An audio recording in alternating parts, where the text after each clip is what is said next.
What's going down, everybody? Oh, my goodness.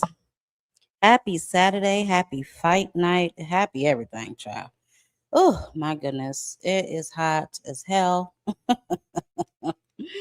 Oh, man. It is so much going on in these streets. Jesus. I was like, oh, my goodness. I had to clutch my pearls a couple times on this internet. I was like, wow, what is happening? There's a lot going on, man. But y'all know, as the boxing world turns, soap opera, drama, I'm telling you, ain't nobody got to watch no stories.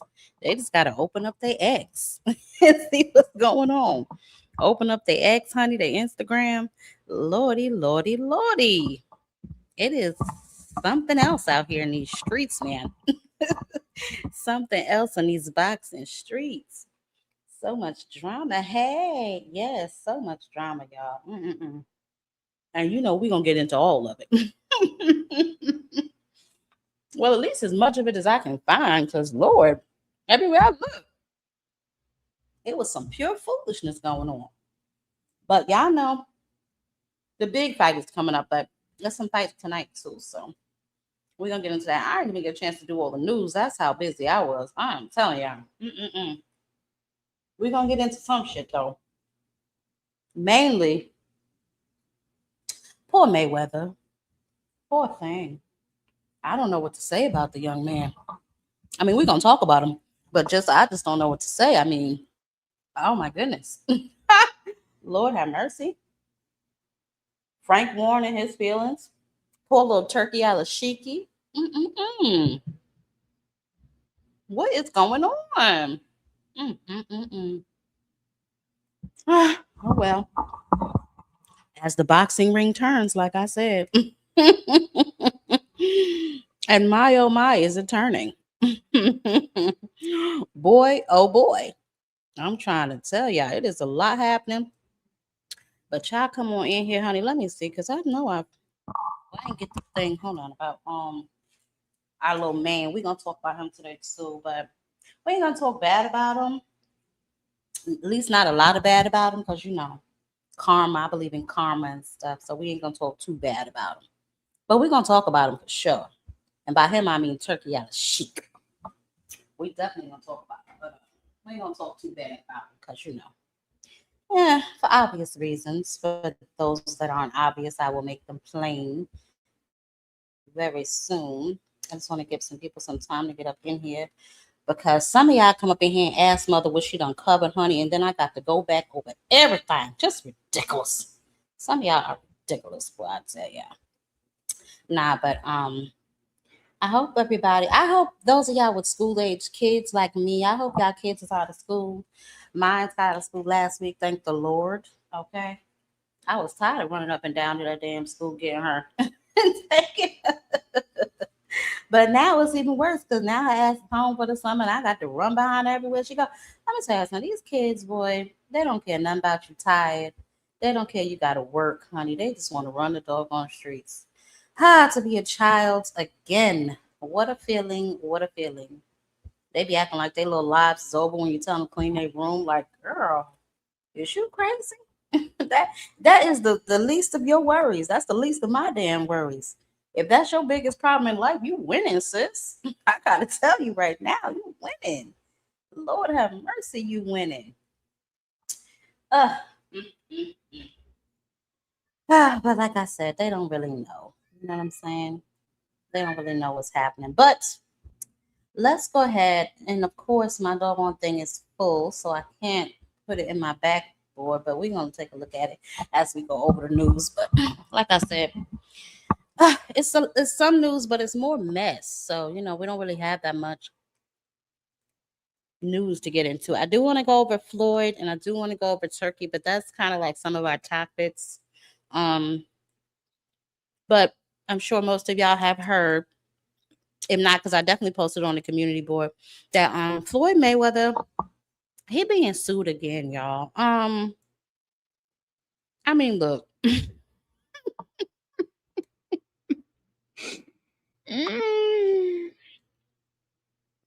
I mean to laugh because it's not funny, but Floyd is being sued again. And we're gonna get into details of his latest lawsuit. I don't know how many of y'all been watching some of the videos that I put out previously about his lawsuits, but he being sued again.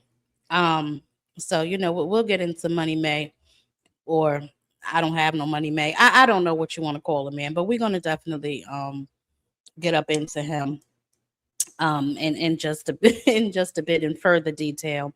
I did already tell y'all that Diego Pacheco behind. He is returning on July 18th. He's going to be on that Andy Cruz card with Albert Bell. He's going against Liam. So we shall see. I'm not going to say that I don't think Diego Pacheco is a good boxer, but I just feel like I think he struggles in certain areas, and I just want to see him be able to clean some of that up. And then he should be all right. You know what I'm saying? But he definitely does have some holes in his game that he needs to kind of clean up if he's going to step it up to an elite level. Just my opinion. Honey, we about to get all up in these two business in just a second. But obviously Shakur is making the demand, or he has come to the conclusion that, if Devin want to fight him, which we already know that this needs to happen in order for him to fight Shakur over Keyshawn, he would need to vacate his WBO belt. So we're going to get into that because honestly, I'm not really sure how I feel about some of the stuff that I've been seeing going on, but we're going to talk about it. We're going to talk about it. But he has told him, basically, drop that belt so I could beat your, Bill says sign the contract. Now, we were all under the illusion that Bill was lying about the contract. We're going to get into that too. But these boys, they fight more online than they do in the damn ring anyway. So it is what it is. Now, I thought this was just so ghetto. So the late replacement for this fight, because if y'all remember, Collazo had to have a replacement. His opponent got injured or whatever the case may be. This opponent, was to challenge the unified strawweight champion, Oscar Collazo, today, right? And the main event. Now, he severely missed weight. You know what I'm saying? He was 110 for a 105 title fight. Okay, he missed by basically 2 divisions. Now, I don't know if that's because of such short notice, but to me, if you stay ready, you ain't got to get ready. But lately we've been seeing a lot of that. These boys, I don't know what's up with this generation. A lot of them are just highly unprofessional, in my opinion. Constantly missing weight for their fights, all kind of stuff. The fight will continue, but I just felt like, ew, what happened with all of that? How could you miss it by? That's an egregious amount. Look, like I said, the fight will continue, but he did miss weight. So we're gonna definitely see what happens. I don't know. A lot of these boys are playing scale games lately, so we definitely can get into a little bit more of that. I did tell y'all that Frank Warren and Eddie Hearn are doing another 5x5, but now it's 7-on-7. Like they did, what was it, like last year or the year before? And remember, Queensberry made a clean sweep. So Eddie is looking for his get back. Not sure he's going to get it this year. But some of the fights that they proposed on that card were Moses Atamu versus Juices. But Moses is supposed to be fighting Felix Herkovic. So I'm not sure how that's going to play out. But the rest of the card, as far as I know so far, should be okay. And I should have made this thing bigger because I hate because now I can't really even see it as big as I can. And my damn eyes is going. Anthony Yard is going to be on that card. Joe Joyce, Ballard Myrtle, Denzel Bentley. Okay, so these are just to name a few. Like I said, I don't know if some of these are going to change because when I saw Moses on it, I was like, wait a minute, I just saw something saying Moses is about to fight Felix Herkovic. So we're going to see. Hell, I don't know if we're going to be doing both. I know some of these boys are staying extremely busy. So we'll definitely see what all takes place with that. But they are definitely looking to do that on their TNT card that's coming up. So shout out to them. Hopefully Eddie can pull off one because he got all 5 of his fighters got beat last time they had this matchup. So we're gonna see. There's been some conversation right, about the Tyson Fury and AJ fight.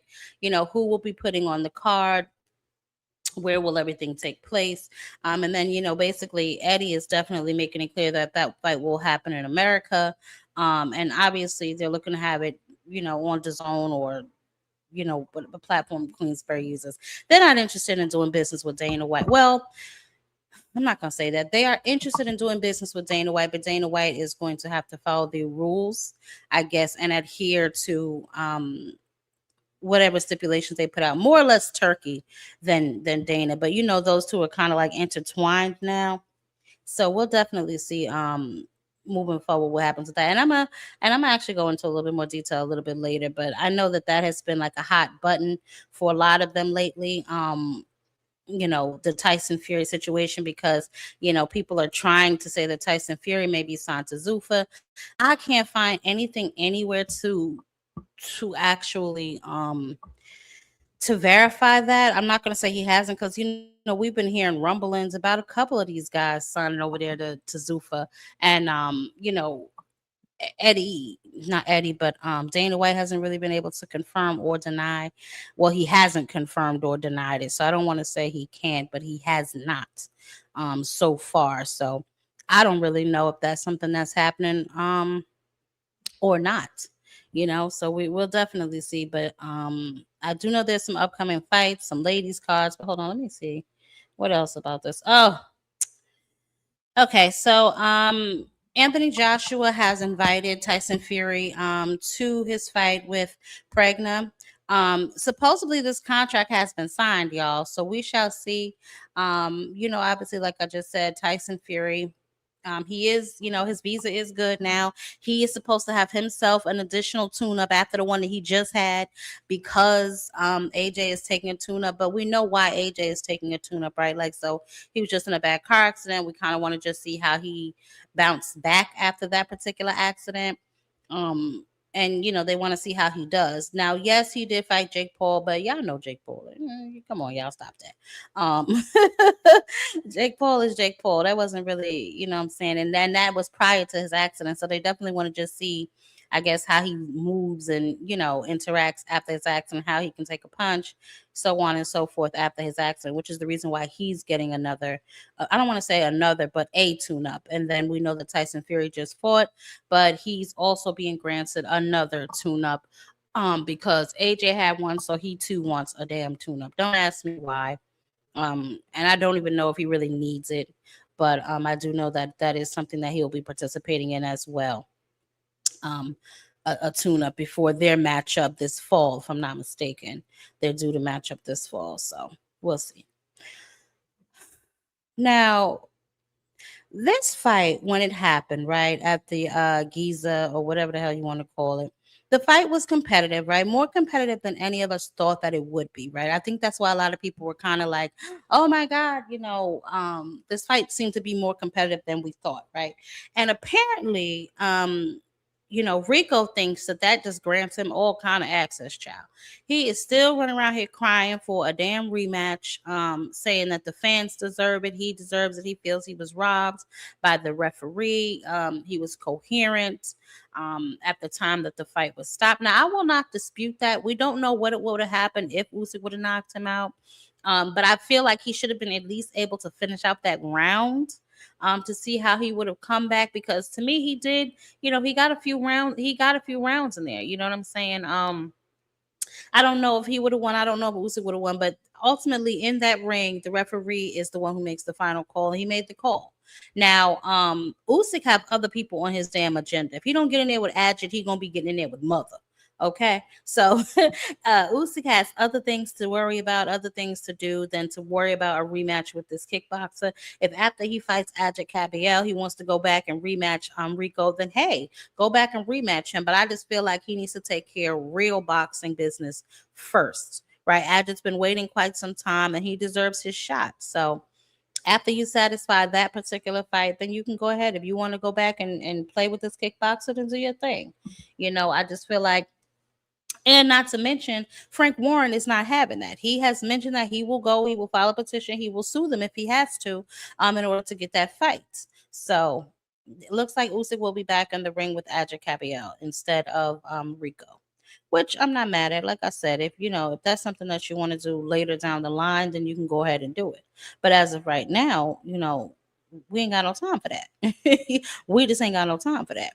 The full card for the EJ fight with Tim Tszyu has been released. So we have Charlo and Maserati. I think that's how you pronounce. I hate when I mispronounce people's name. Stephen Fulton, okay, he back after his loss to Oshaki Foster, and then against Wilson.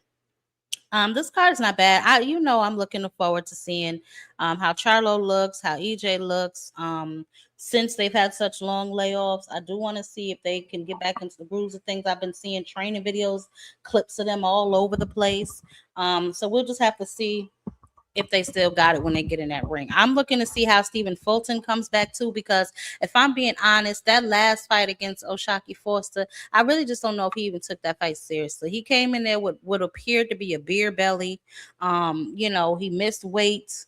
So I'm not sure if he has a focus issue or what the situation is, but I'm just hoping that he starts to get back in and take his craft a little bit more seriously than he's been taking it as well. So we'll see what happens in that particular matchup. Now,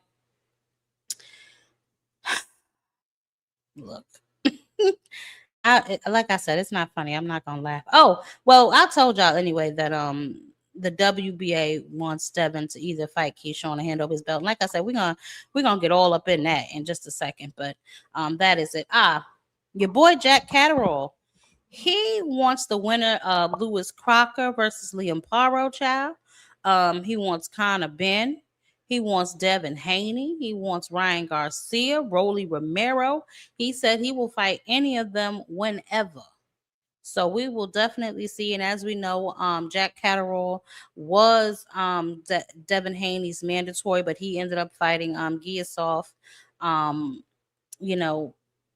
the Giza card with Rico and Usyk, you know what I mean? So because they couldn't make up their damn minds, they mandatories was like, you know what, we'll just fight these damn jokers. We don't have time for this. So we will definitely see what is going on with these guys moving forward. And I like Jack Catterall. I don't think he that bad. I don't think he bad. I think he looked pretty good too in his last damn fight. So we'll see what happens to him. Now for upcoming events the rest of this month, where is that damn thing? I told y'all the Colossal card is 2 nights, y'all. Oscar Colossal card is 2 nights. My little homie fought last night, Keith Cologne. And then on next Thursday, we have Lewis Crocker versus Liam Paro. And then on Saturday, we have, Xander versus Boots. We're going to get into that too. And then at the end of the month, the Edwin De Los Santos versus Rayo Valenzuela, their rematch is going to be on the Zuffa card. All right, so that will finish us out in the month of June for the men. For the women, I cannot see this damn. I don't know why in the hell I should be printing these out on my damn phone. This thing looks so little to me on here. We already saw this fight, which a lot of people were saying O'Shea was robbed. They saying it shouldn't have been a draw, that they should have just flat out given the fight to O'Shea. She retained her belts. Tierra retained her belts, as y'all know. So those were, some pretty decent fights. I was pretty much back and forth between that card and the BAM card. I believe during one of those fights, I was actually watching Alif and Christina Tellez, I believe Christine Tellez, I believe that's the fight I was watching during one of those fights. I had to go back and find it in the bushes, child.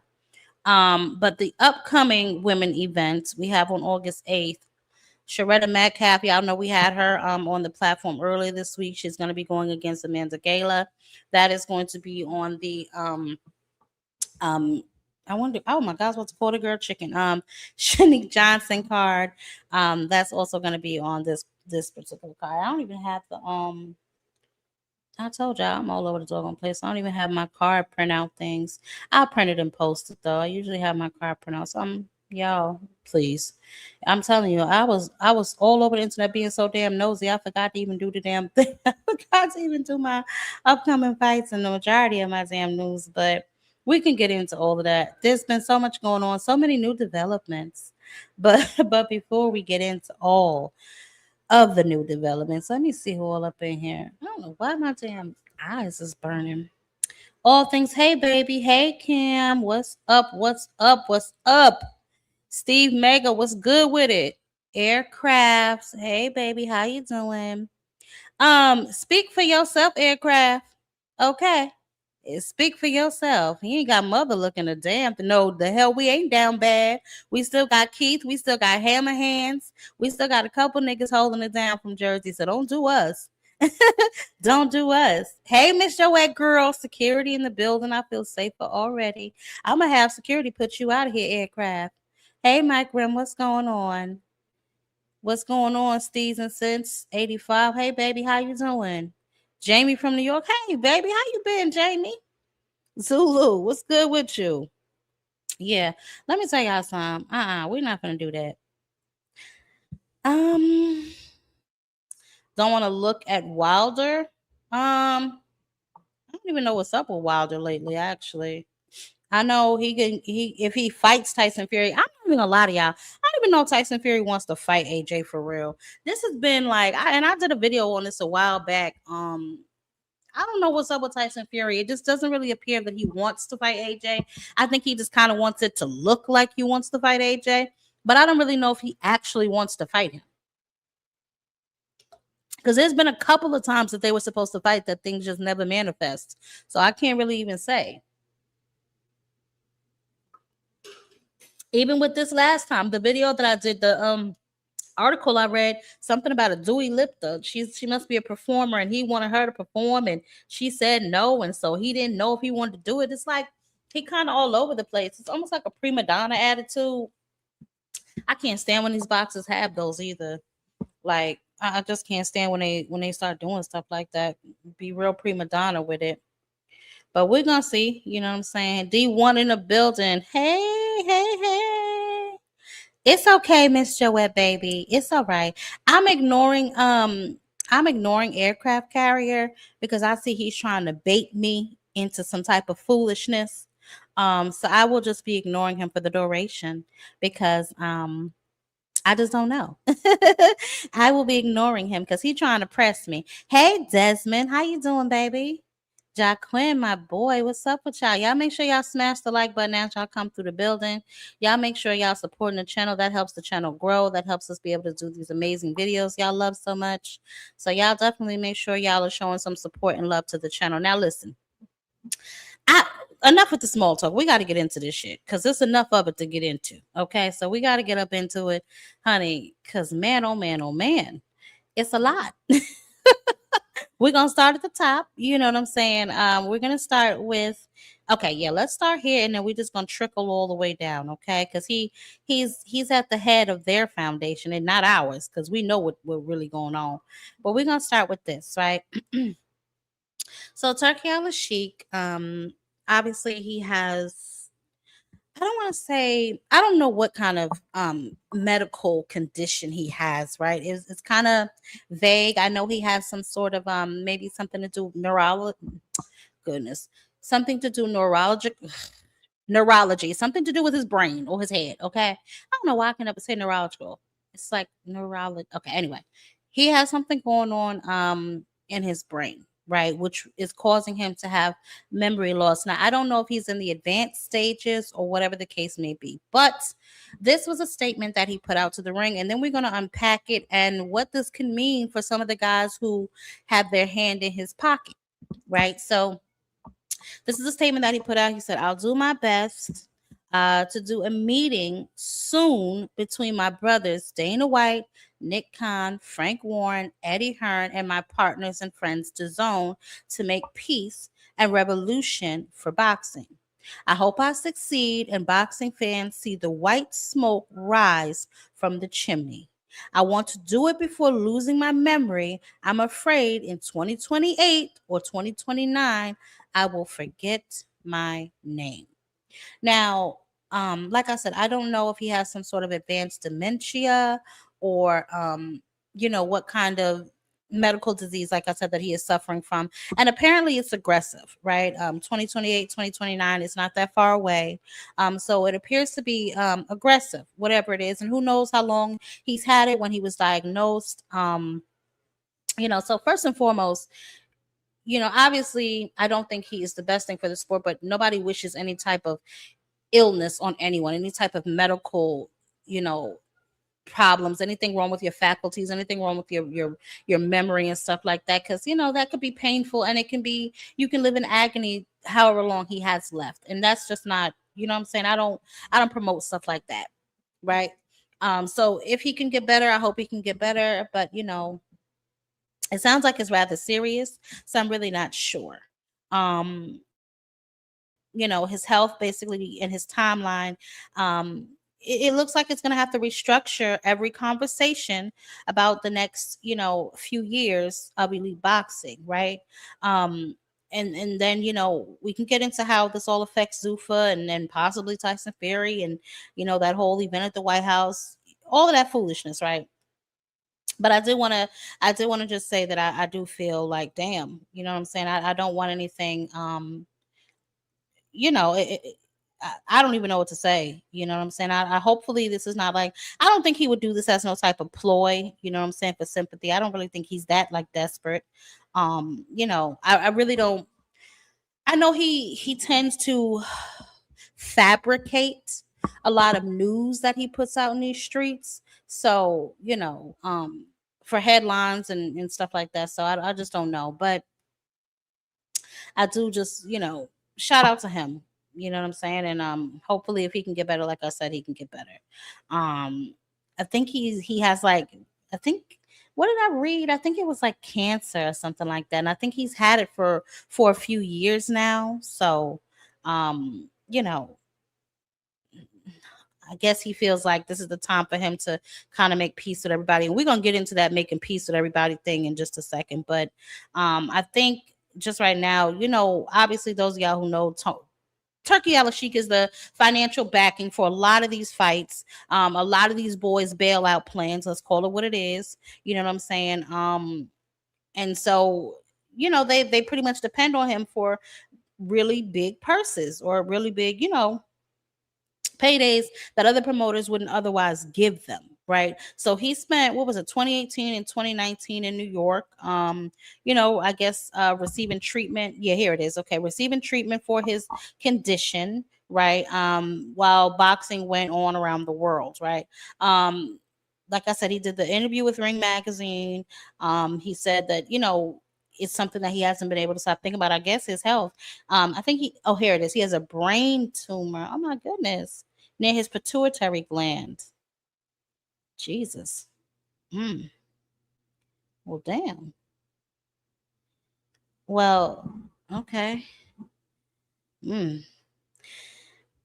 Well, like I said, shout out to TURKI for everything that he's done so far for these boys in the sport. But if we're being honest, and we just gonna be honest over here, I really don't think that he's helped anything. I think that he's kind of made a mess of things in a certain way. And I'm gonna try not to be too harsh because I know he has a medical condition. But he is somewhat of the reason that we don't even have a Canelo Alvarez anymore. Canelo's whole market value in the U.S. market is pretty much non-existent anymore. It seems like Canelo has built the last chapter of his career and on Riyadh season, right? I think he still owes TURKI like another fight after this Christian and Billy fight. Alexander Usyk's biggest payday we know come from the Saudi Arabia infrastructure. Anthony Joshua, their entire, I guess, fight sounds like it may depend on that. Although Frank Warren, he's come out and basically said if they want to pay for it, sure. But so I don't know. A lot of these fights may linger in the balance if TURKI is unsuccessful in fulfilling, I guess, whatever it is that he wants to fulfill before he leaves, right? Like the Dimitri Bivol, maybe that entire lightweight division making those fights happen, so like I said, there are a lot of people that depend on TURKI ALALSHIKH for big paydays and to put on some of these events, because let's be honest, some of these promoters, they know what these events cost and they know what these fights are going to make from these events because they work with these guys the majority of their time in boxing, and they know that they're not going to really yield much of a profit. And it just appeared as if Turkey was, I will just say not as concerned as most with turning a profit for some of these events. So a lot of these guys were able to get bigger paydays than they would have necessarily gotten, with one of the original promoters. I'll say that, right? So we're gonna see. We're gonna see how these guys are gonna fare, after 2028, 2029, in the event that TURKI ALALSHIKH has to remove himself from the sport due to health reasons, and he's unable to pay for or put on these elaborate events. We're gonna see how these boys fare. I mean, obviously, if they're gonna continue to fight, they're gonna have to come back to earth, and the regular scheduled program will continue. So, that's definitely going to be something that we're going to have to look into. And I mean, yeah, he definitely didn't do a lot of favors. Like I said, these boys, they got their money. You know what I'm saying? Yeah, I don't know. I don't think he's lying. I hope not. Lord have mercy knows. I hope not. If he is, then child, get him out of here. If he lying, get him out of here. And I mean now, because that's horrible. You know what I'm saying? But let's just talk about what it is that we do know, right? Because I'm more concerned about what's going to happen once he's gone, right? Um, you know, a lot of these boys, and then some of the ones that we get ready to talk about a little bit later too, are kind of dependent on that Zuffa money, that TKO money, right? To pay them for fights that other people necessarily wouldn't pay them for, especially when it comes to Devin Haney, right? He doesn't really have a great relationship anymore with Matchroom. Nor does he have the best relationship with Top Rank. He doesn't even want to entertain the opportunity with PBC. So it looks like TURKI ALALSHIKH and Zuffa Boxing, or TKO, may be his only options when coming to paying for this fight that he's trying to conjure up. I'll say conjure up because that's exactly what he's trying to do, right? Dana White, obviously through Zuffa Boxing, he has made it, and this is the reason why Turkey has to go over there and try to smooth things out, because Dana White has been very deliberate, very vocal about him not wanting to really do business with the sanctioning bodies or any type of institution, right? He chooses not to cooperate with the major sanctioning bodies, the WBC, WBA, the IBF, the WBO. He don't want nothing to do with none of them, right? He does not want these organizations basically setting mandatory challenges, collecting any fees, how they normally do. He don't want them dictating fight lines. He doesn't want any type of structural oversight, pretty much, for Zuffa promoted events. I'll say that, right? He made a choice. He built his whole, like I said, he campaigned around that. So now that's why this meeting that TURKI ALALSHIKH is trying to set is going to be extremely interesting, because you basically started your whole foundation on the fact that there's too many belts. You don't want to work with the sanctioning bodies. The sanctioning bodies are robbing the fighters, so on and so forth. So now to go and sit across from them at some table and talk about you want to make nicey nice, I'd love to be a fly on that wall, so I don't know. I mean, as we can see, the IBF, they returned Jao Pataya's sanctioning fee, because he went over there and misrepresented that fight with Brandon Glayton. You know what I mean? So once they figured that out, they returned his funds and they took back their belt. Simple as that. Similar situation happened with Richardson Hitchens, but Richardson Hitchens appeared to have dropped his belt before it got too far. But that was going to be the end result for him as well. So make no mistakes about it, whether he dropped it or not, that was going to be his end result. You know what I'm saying? So, I mean, we got to just kind of think about what that means. And then I told y'all before that the WBO and the IBF, they're setting up some sort of I don't want to say some sort of meeting, because it sounds like they're in some sort of collusion, but I think that they are doing some sort of they're throwing something to kind of get together and talk about the Zuffa Boxing and, I guess how to work with them or work, to box them out. I don't know. But I do know that there is some sort of meeting that is getting ready to take place.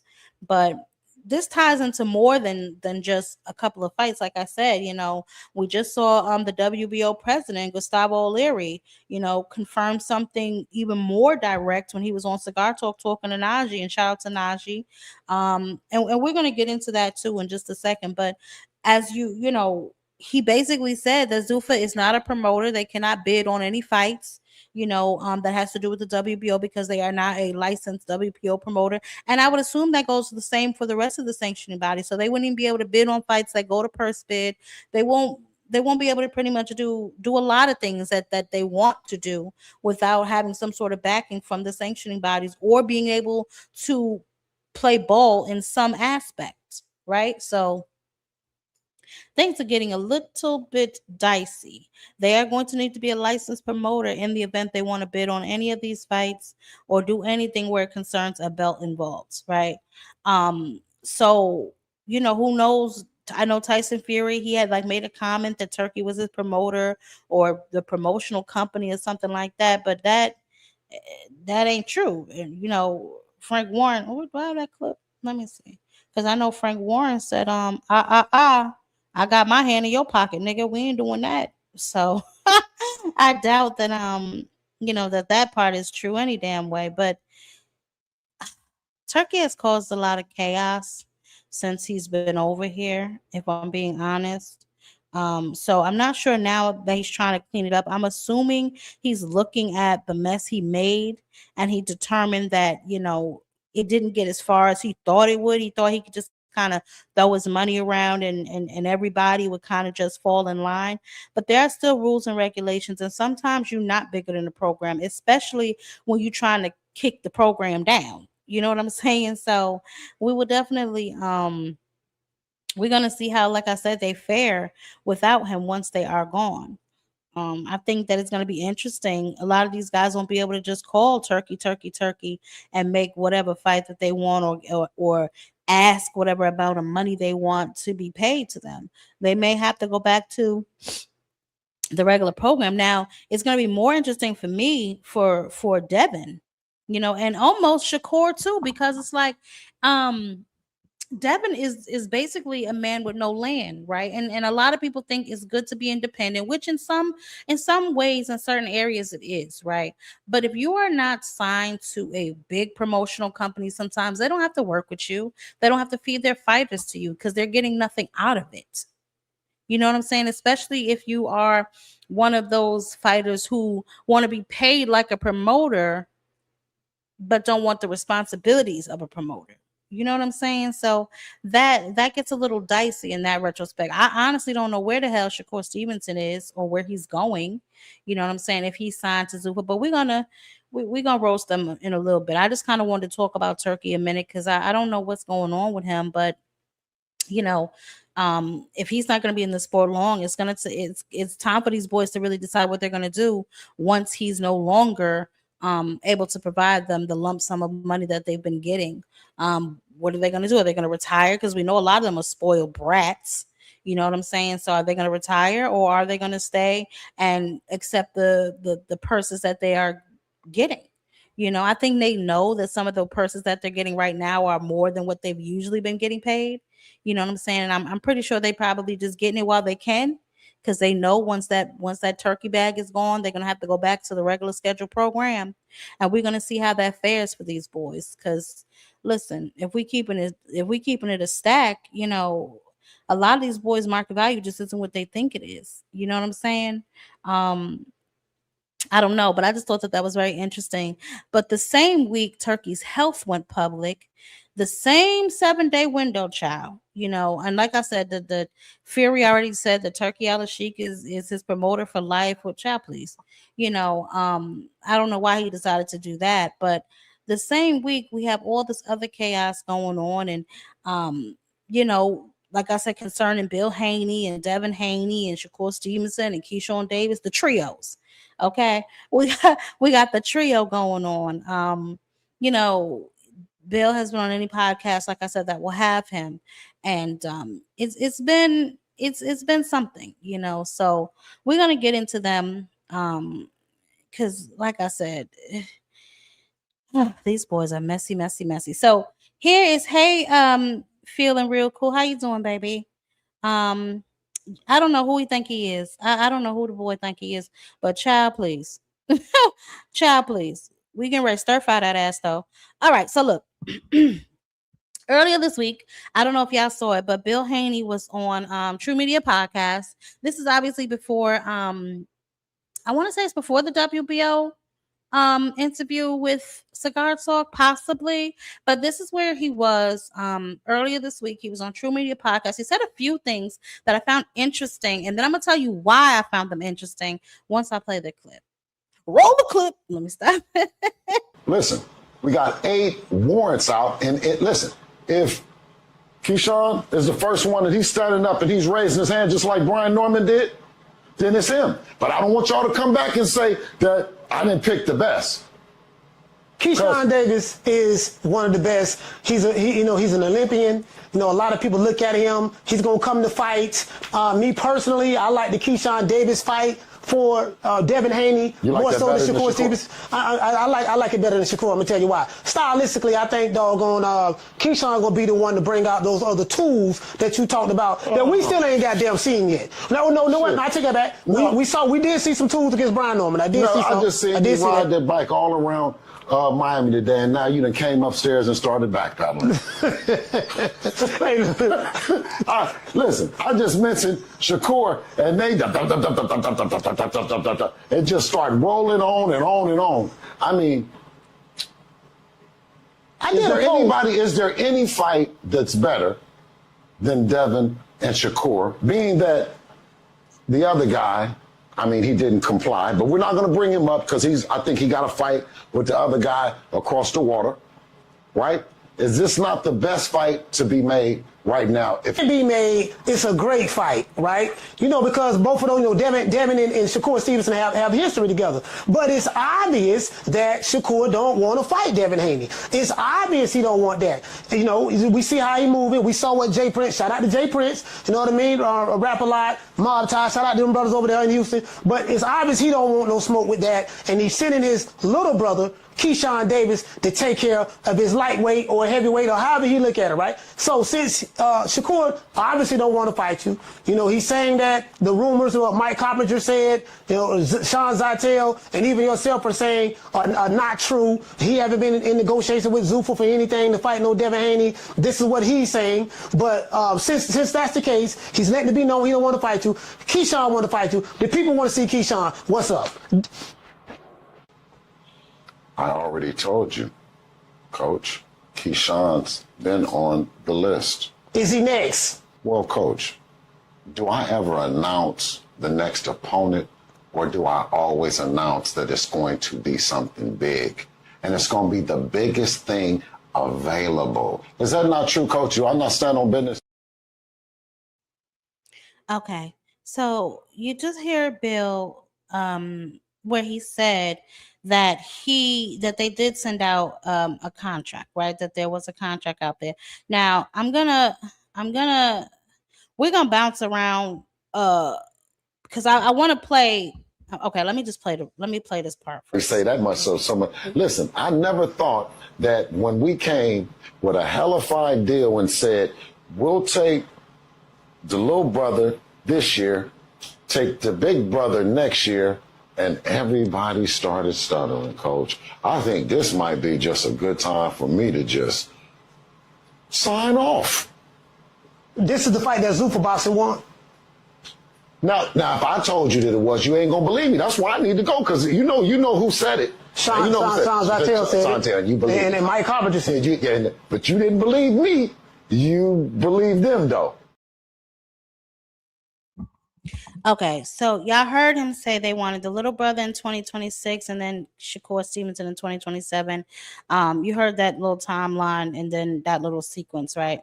Now, obviously, Bill is out here now trying to get Shakur fight first, you know, saying that there was a contract. I remember Shakur specifically saying that there was no contract. I remember him saying that on the internet, right? He said that basically, you know, y'all trying to play me like y'all did Rolly, right? So is this it? Same thing y'all pull with Rolly. All these fake public negotiations, real negotiations happen offline. I am the truth. You will see when you get in front of me, right? That is what Shakur said, as if it was a fake negotiation. But then recently Shakur did an interview. I don't know who this young lady is. Shout out to her, though, where he actually admitted that there was a contract. Is constantly spoken about is Devin Haney. And I saw your Instagram post today where you were on the scales and it was 144. Is that saying something about whether that Devin Haney fight would happen at 144? Listen here, I challenge myself. Like, I'm with the challenges, but when I posted that, I'm just showing like how much I weigh. That's interesting. That ain't the one that I wanted to play, but that's very interesting that he said he posted that because that's what he weighed. Because, you know, Shakur, he constantly says how he's a smaller guy. He constantly says how, you know, a lot of these guys are bigger than him, right? A lot of these gentlemen, you know, tower over him, or, you know, he's figurine core. Y'all know how I give it up. Shakur is a figurine. He's the littlest of things in the whole entire world, right? So this was him, I guess, stepping on the scale. And we're going to dig more into this too, because I got another theory about why he posted this on the scale. But look,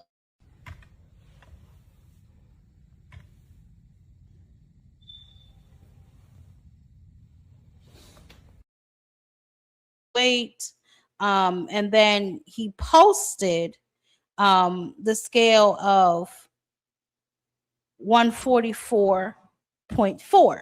That's what he posted, right? But if y'all can tell, that's not even the same color as the other scale numbers that he did. So mother went back, right? Because I said, wait a damn minute, that don't look right. That, first of all, how is that number even still up there and your damn feet ain't up there anymore? Don't stay up there that damn long, Shakur. I know, because I weigh myself all the time. Okay, so I had to go back and freeze frame. So this is what his weight really said, right? This to me, and then maybe he need to change the batteries in his scale, but that's neither here nor there. This says 148.6. That's what it say to mother, right? But then again, it's just mother, and y'all know, whatever. Y'all claim I don't like Shakur and I'm always on his back and all this other kind of foolishness. But it was posted from his page. It's the same video. I just freeze frame so I could see for my damn self how much he really weigh. Butcher, what's up with it? So mother had to freeze frame. So this says 148.6. I'm not really sure why he posted this. I don't know why he did that. Whatever, that's neither here nor there. And then Bill, I guess he posted Devin's weight or his own weight. I don't know what these niggas got going on, but nevertheless, back to this foolishness. I wanted to play that because, you know, you know how Shakur likes to paint himself as some itty bitty little man, right? And we've talked about this several times. Y'all know I have such a huge problem with him painting himself as such a little guy, because I don't feel like that really is the case. But that's neither here nor there, right? So nevertheless, Bill, you know, he said they're on the list, all of this other kind of stuff. He wants one this year, one next year. Obviously, he wants Shakur first. I also did a video about that, talking about Devin does have options, right? He can stand on business, drop that belt, and go fight Shakur, or he can fight his mandatory in Keyshawn, right? The decision is really his. And then he was asked directly by a coach, is this the fight that Zuffa wants? Yeah, I saw Bill swerve that question, right? He swerved that question for a reason. The reason is nobody is from the interview that he previously did with Sean Zattel. He made it very clear that there was no money on the table just yet for that fight, which means nobody wants it. You know, I'm pretty sure he's trying to drum up interest in it so that when the interest is there, he can try and present it to somebody to see if they'll pick it up. But as of right now, there is no money on the table for that particular fight, right? So I'm not sure what it is that Bill is trying to do. Do I agree that that fight with Shakur probably is bigger? Yeah, for the sport, but more entertaining, I would take Keyshawn, right? And now we know that Bill, you know, he's been running around here on the internet disrespecting Keyshawn, disrespecting his coach, his child, disrespecting every damn body. You know, I'm just not sure what he has going on, but okay, so we saw that Gustavo, he went on to Cigar Talk, and shout out to Najee. He went on to Cigar Talk and he basically explained what is going to happen with the Keyshawn and Devin situation. For even giving us this insight, because this is something that we don't get a lot. Now, let me ask you this, Mr. Gustavo. When is it exactly that you guys, as the WBO, will actually order the fight now that Keyshawn's number one? Keyshawn versus Devin Haney. When will that be ordered? Probably by the end of this month or early July, we have to issue that negotiation letter for the mandatory. Okay. It's a matter of timing, but it's a done deal in the sense that Keyshawn is the mandatory for Haney, and Haney's camp has been advised in writing by the championship committee, because you got to notify them in advance. Hey, champion, you got your mandatory coming up. Once the committee makes a decision, the committee will issue that negotiation letter with the timeline. So we got a few weeks before we're gonna know what happens, right? Sure. Once that negotiation letter is notified, is published, and the committee can grant the parties either no less than 10 days to negotiate, or can grant the parties 15 days, 20 days, 30 days. No less than 10 days to reach a deal. And any of the parties during that negotiation stage can request. Say it one more time. You said no less than 10 days to reach a deal? Yeah, no. The rules provide, right? The rules require that negotiation period, the parties should have no less than 10 days to negotiate. We can give more, but no less than 10 days. You get me? Okay. So the committee traditionally provides the parties either 15 days, 20 days, 30 days, 40 days. It's discretionary, but no less than 10 days, right? So the committee decides how much time you actually get to negotiate. Correct. So let's say the committee issues the negotiation order, right? And the committee outlines, dear Team Haney, dear Tim Davis, you guys are hereby ordered to commence negotiations to discharge the mandatory obligation for the welterweight title. The parties are given 30 days to reach terms. If no deal is reached within those 30 days, the WBO will order purse bid proceedings. If purse bid proceedings are ordered and conducted, this is the applicable purse split: 75% for the champion, 25% for the challenger. The winner of the purse bid must conduct a bout between no less than 45 days or greater than 90 days, right? Etc. Yeah. If any of the parties within that time limit of the negotiation stage can request a purse bid at any time. So that's basically the standard procedure. Okay. Well, now let me ask you this. All right. So we know now, fans, y'all heard him say it.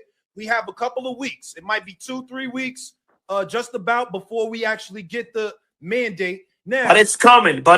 I can confirm to your show it's coming. Okay. All right. We like that. Now listen to this, Gustavo. There is now another organization that's shaking up boxing that there are rumors, and no one knows if it's confirmed, that Zuffa Boxing potentially might have signed Shakur Stevenson, might have signed Devin Haney. No one knows that, but a couple of pundits have mentioned that. If Zuffa wanted to actually bid on a first bid for the Keyshawn Devin Haney fight, is Zuffa allowed to bid for that? As of today, they cannot bid because they are not a licensed WBO promoter. In order to bid in a WBO purse bid, you need to file what it's called the WBO promoter licensure form. You need to comply with those requirements. You need to pay a license fee. You need to get basically licensed, like a credential, to become a WBO bona fide promoter. If you comply with those requirements, you can bid. As of today, right now, Zuffa is not a WBO licensed promoter. Therefore, they will not be authorized to bid, because you need to comply with the rules and be certified by the WBO as a bona fide licensed and in good standing promotion. So that's what I was telling y'all, that Zuffa cannot bid on that particular fight. So they won't be able to have anything to do with that particular event, right? So I'm not sure how they're gonna work that out, but no more sleep. Well, the 140, the 148 with Shakur. I'm on his right now. This is him. 148.6 is Shakur. So I'm not sure which one you're talking about, babe. I only pulled up the two. Oh, the 140, the 144 might have been but the 148.6, that's Shakur. I'm looking right at it. It's posted from his page. That's this little goofy. That's him right here. That's him. Shakur. That's him. That 148.6, that's Shakur. So I don't know, but we're gonna get into that. Don't worry, because I got some of those too. So I don't know what's going on. Why everybody running around here? No, he's not, Jake Quinn. He's not going to cooperate. I don't know why people think that he will, because he won't. He's not going to cooperate with them. He's not going to do proper business. If he was going to do all of that, then guess what? He would have done it already, right? He would have done that already if he was going to participate. So I'm not really sure, but I will say this. Bill Haney is extremely upset, right? Obviously he's upset things. And I'm pretty sure he got a rabbit up and said, I told y'all, Bill is a slickster. Okay, he is a slickster. But after that, after the interview with Gustavo, Keyshawn came on there and he had a bit of a back and forth with Bill. And Bill got a little in his I respectful. So let's see. And I also want to, when I get back to Shakur, because it's both of them in this. After we tighten you up, we have your brother next. Why is you up here talking about a whole nother nigga? Okay, all right, well, listen. I'm gonna tell you what. Okay, you next. If your brother don't, listen, is your brother good? Oh, come on, Bill. Don't do that. Don't do that. Good? He keep talking about other people. Don't do that. Talking about other people for you on that ocean. Okay. Okay, let me ask you this though. Let me ask you this. Okay, let me ask you this. Hold on, watch this. Keith, wait a minute. Hey, listen. So if you don't fight Devin Haney next, who you fighting? If I don't fight Devin next, you want to fight him? Nigga, I just asked the same question to you. Don't say it. That's what you just said. I was fighting for the belt that y'all gonna vacate, nigga. Yeah. All right, hold on. Let me ask. And who you gonna fight? And who you gonna fight? Let me ask you this. Okay. Hold on. So Keyshawn, do you want to fight for the belt, or do you want to fight Devin Haney? Hold on, Bill. Hold on, Bill. Hold on, Bill. Hold on, Key. Let me ask you this, Key. Hold on, but let this, Key. If they wanted to do that, what do you do next? What do you do? Nigga, I'm gonna keep fighting, but if they do that, I know they some hoes. I don't care about the fans. I don't care about Who's a hoe, nigga? Who's a hoe, nigga? Take me off of mute. Take me off of mute. Take me off mute, nigga. You's a hoe, nigga. And guess what, nigga? We pulled up on all you niggas. You hoe ass nigga. Yeah, fuck you and all them niggas. Nigga, everybody that you with, nigga. Yeah, talking about we some hoes. Nigga, ain't nothing hoe about her. I didn't respect it, you nigga. I don't know why I just said that you a good nigga. We gonna fight you. What the fuck you? I don't know what's going on. After we tighten you up, we have your brother next. Why is you up here talking about a whole nother nigga? Okay, all right, well, listen. I'm gonna tell you what. Okay, you next. If your brother don't, listen, is your brother good? Oh, come on, Bill. Don't do that. Don't do that. Good? He keep talking about other people. Don't do that. Talking about other people for you on that ocean. Okay. Okay, let me ask you this though. Let me ask you this. Okay, let me ask you this though. Hold on, watch this. Keith, wait a minute. Hey, listen. So if you don't fight Devin Haney next, who you fighting? If I don't fight Devin next, you want to fight him? Nigga, I just asked the same question to you. Don't say it. That's what you just said. I was fighting for the belt that y'all gonna vacate, nigga. Yeah. All right, hold on. Let me ask. And who you gonna fight? And who you gonna fight?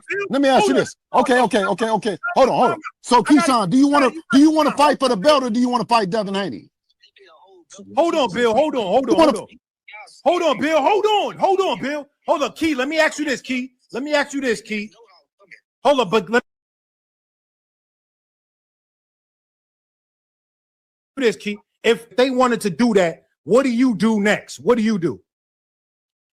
Nigga, I'm gonna keep fighting, but if they do that, I know they some hoes.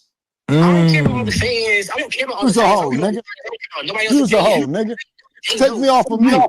Take me off of mute. Take me off mute, nigga. You's a hoe, nigga. And guess what, nigga? We pulled up on all you niggas. You hoe ass nigga. Yeah, fuck you and all them niggas. Nigga, everybody that you with, nigga. Yeah, talking about we some hoes. Nigga, ain't nothing hoe about her. I didn't respect it, you nigga. I just said that you a good nigga. We gonna fight you. What the fuck you mean? You know you been talking to them people. You know them people. You know the money is on the floor. You know what we doing. Fuck you talking about we some hoes, nigga. Ain't nothing hoe about us. Yo, it's a lot of energy. We got to see one of these fights, bro. I say, nah, this is what I said, because you get misconstrued, Bill. I said, if y'all don't fight me, y'all some hoes. So if Shakur don't fight us, what is he? But y'all can be hoes right now, too. I said if Shakur, so you a stand-up nigga, so if Shakur don't fight, what is he? Why you keep talking about Shakur for? Come on, man. All right, come on, man. Come on, man. Nigga, you gonna get it. Listen, you gonna get in line. You gonna get in line. Your brother, listen, I'm gonna tell you, if your brother don't take the fight, you next. I see you. Listen, when we see you, you next. You're next. I ain't gonna lie, Bill funny as hell. He said nigga the money on the floor like they some strippers. I ain't gonna front. Bill funny as hell, yo. Oh my god, Bill funny. That nigga said the money on the floor. Hey yo. Bill is crazy. But okay, let's unpack that real quick. I mean, it's not really a lot to unpack there. He's basically saying if Shakur ducks him, then what is Shakur, right? And I'm gonna say what it is, a hoe. You know, one can't be one and the other not one. We got to call a spade, right? But y'all see the protection program in full effect. You know, why you keep bringing up Shakur? Why you keep bringing up Shakur? Why you keep talking about Shakur, man? You know why he talking about Shakur. You know what I'm saying? They said that would be a big fight. Fighting you would be big too, but Shakur fight would be bigger. You know what I'm saying? He said that. He said that several times. He's told you that on X. You know what I'm saying? So I'm really not sure what the situation with the show. I can't stop laughing at Bill. Bill is hilarious, yo. I can't be bothered with Bill. But nevertheless, Keyshawn Davis, he is the mandatory, or he will be the mandatory. And Devin has a decision to make whether or not he's gonna fight Shakur. I heard that he's gonna fight Shakur anyway, drop the belt maybe. If he decides to do that, then Keyshawn Davis, he got some shit he got to think about. I know he said he would probably be looking to fight Brian Norman Jr. if he couldn't make that fight with Devin Haney happen at 147. So we're gonna see. All of these boys gonna have to move around eventually. You know what I'm saying? But I want to get into the psychology of Shakur real quick, right? Because let's be honest, he's the reason for the season. It is him that makes these comments and these statements that have everybody up in arms, shall we say. So I played this clip before. I'm gonna play this, and I'm gonna play a series of other clips because I just want y'all to hear the contradiction in this young man's conversation. Is constantly spoken about is Devin Haney. And I saw your Instagram post today where you were on the scales and it was 144. Is that saying something about whether that Devin Haney fight would happen at 144? Listen here, I challenge myself. Like, I'm with the challenges, but when I posted that, I'm just showing like how much I weigh. Well, first of all, I already showed you that was cap. This is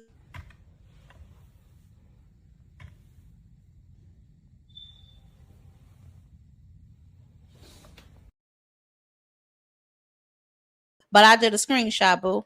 That was cute or whatever. Not to say that really matters anyway. I mean, I know you're not in fighting shape, but stop running around here like you a figurine, baby. Okay, stop doing that. But I want to address something else. So here he is talking about the fight with them, and you know how he's such a little man. Like, think about it, right? Everybody is like, oh, he's ducking Devin, he's scared of Devin, and all of this bullshit that comes with it. But truthfully, like, when me and Devin fight, Devin is going to be 20 pounds bigger, which is why, like, he's so eager to jump in the ring with me. And, like, for me, it's like, I'm with the fight, but that's why I said the 144 thing, to where, like, okay, you come down in weight somehow, that way we meet in the middle, and I'm down with it. Like, I think Devin is a tremendous fighter. I think that they pussy. Like, I think when it come down to it, like, if you're begging to fight somebody that's way smaller, just like they did with Tank for years, I feel like it's pussy. Like, you ain't just eager to jump up and fight Boots. Like, that ain't really what you're thinking about. You're want to have a advantage over somebody. So I feel like honestly though, I done seen it. Like I done seen the greats do it, and that's where it's like it becomes a challenge for me too. Cause like I'm willing to challenge myself. Like Floyd beat a big Canelo, Usyk beat a big Tyson Fury, and there's other stories in the sport of boxing to where the smaller guy beats the bigger guy. But for me, I'm all for it. Like I think that's gonna show why I'm truly #1 pound for pound fighter in the sport of boxing. Ain't that a fact, Shakur? And they pussy for picking on a smaller man, knowing that Shakur is such a little tiny man, right? But wait a minute, I could have sworn. I thought I heard him say, wait, didn't he say something before about skills and paying the bills? And I don't know. Didn't he say that? With the Bill Haney situation, he just say my name when it's relevant to say it. So if my name ain't talked about at that moment, he ain't gonna say it. But when it's relevant to talk about my name, he's going, oh, Shakur this, and he gonna talk a whole bunch of cap. But y'all came up with the slogan, they say everything but let's fight. Then they used to say that, they say everything but let's fight. But I'm the guy that's saying let's fight. Yeah. Like I will fight you at 140. I don't care if you rehydrate to 170. I don't care. That don't make no difference in fights if you got the skills. That's how I think about it. Damn. Skills pay the bills, don't they? They sure the hell do. But then the other day, right? The day that Gustavo O'Leary was supposed to go on Najee, Najee was asked about why does Shakur want to fight Conor Ben at a higher weight, but he won't fight Devin. Let's take a listen. But he'll fight Ben at 154. You're referring to Shakur, I'm assuming, with that. I mean, clearly, let's like, because I see this point. People be like, oh, but you would fight Conor Ben at 147. Conor Ben is not a good fighter. Yeah, what you mean? Y'all heard that, right?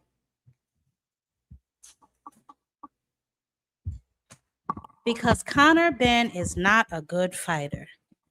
Then why are you fighting him at all? Right? For somebody of your elite status, somebody of your caliber, why are you fighting him at all? Right? And so now that matters. But you just said that Bill and Devin were some pussies because they wanted to fight a smaller man. Right? Well, then what about this? That's the biggest fight right here. No, I thought you was bigger than this, bro. You know I'm not big. Damn. So you need a rehydration for even the small niggas too? Because you just said Ryan not that big. Conor not that big. Conor not even that good. You'll even fight him at 154. You don't care if Devin rehydrate up to 170. Child, move around, little nigga. Let me tell y'all something. I am so tired of Shakur Stevenson. I am so sick of him. Sick to death of him.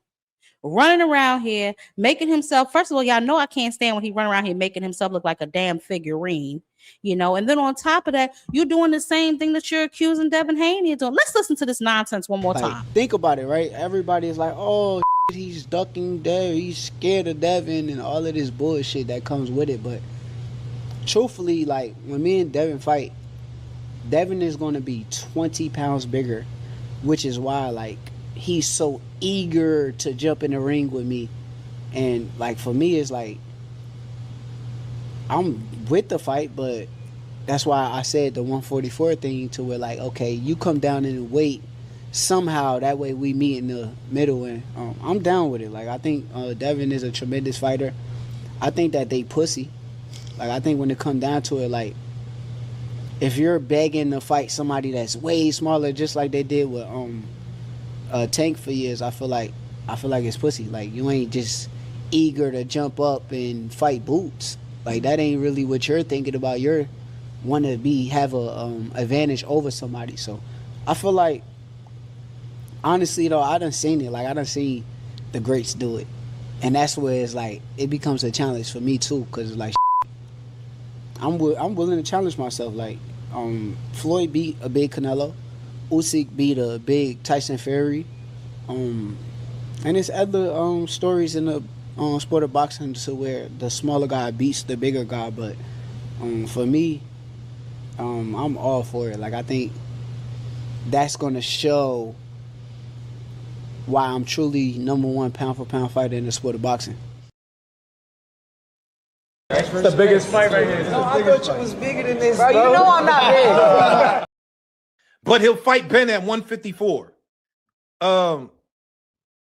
You're referring to Shakur, I'm assuming, with that. I mean, clearly, let's like, because I see this point. People be like, oh, but you would fight Conor Ben at 147. Conor Ben is not a good fighter. Yeah, what you mean?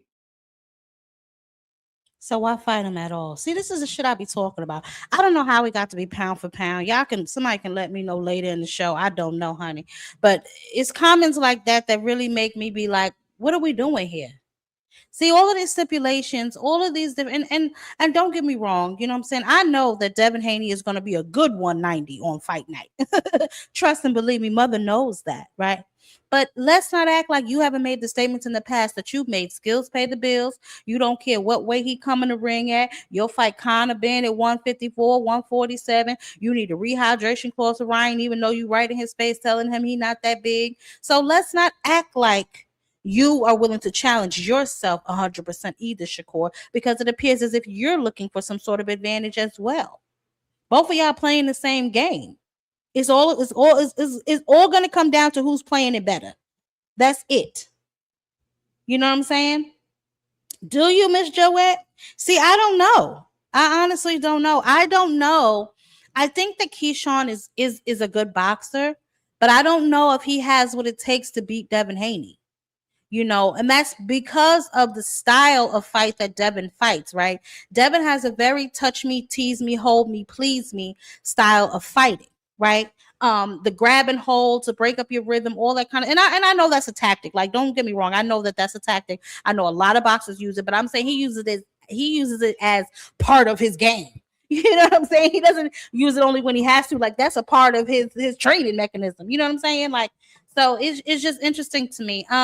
But I will say this. I personally think, I don't know. I think he may edge Key, but lose to Shakur.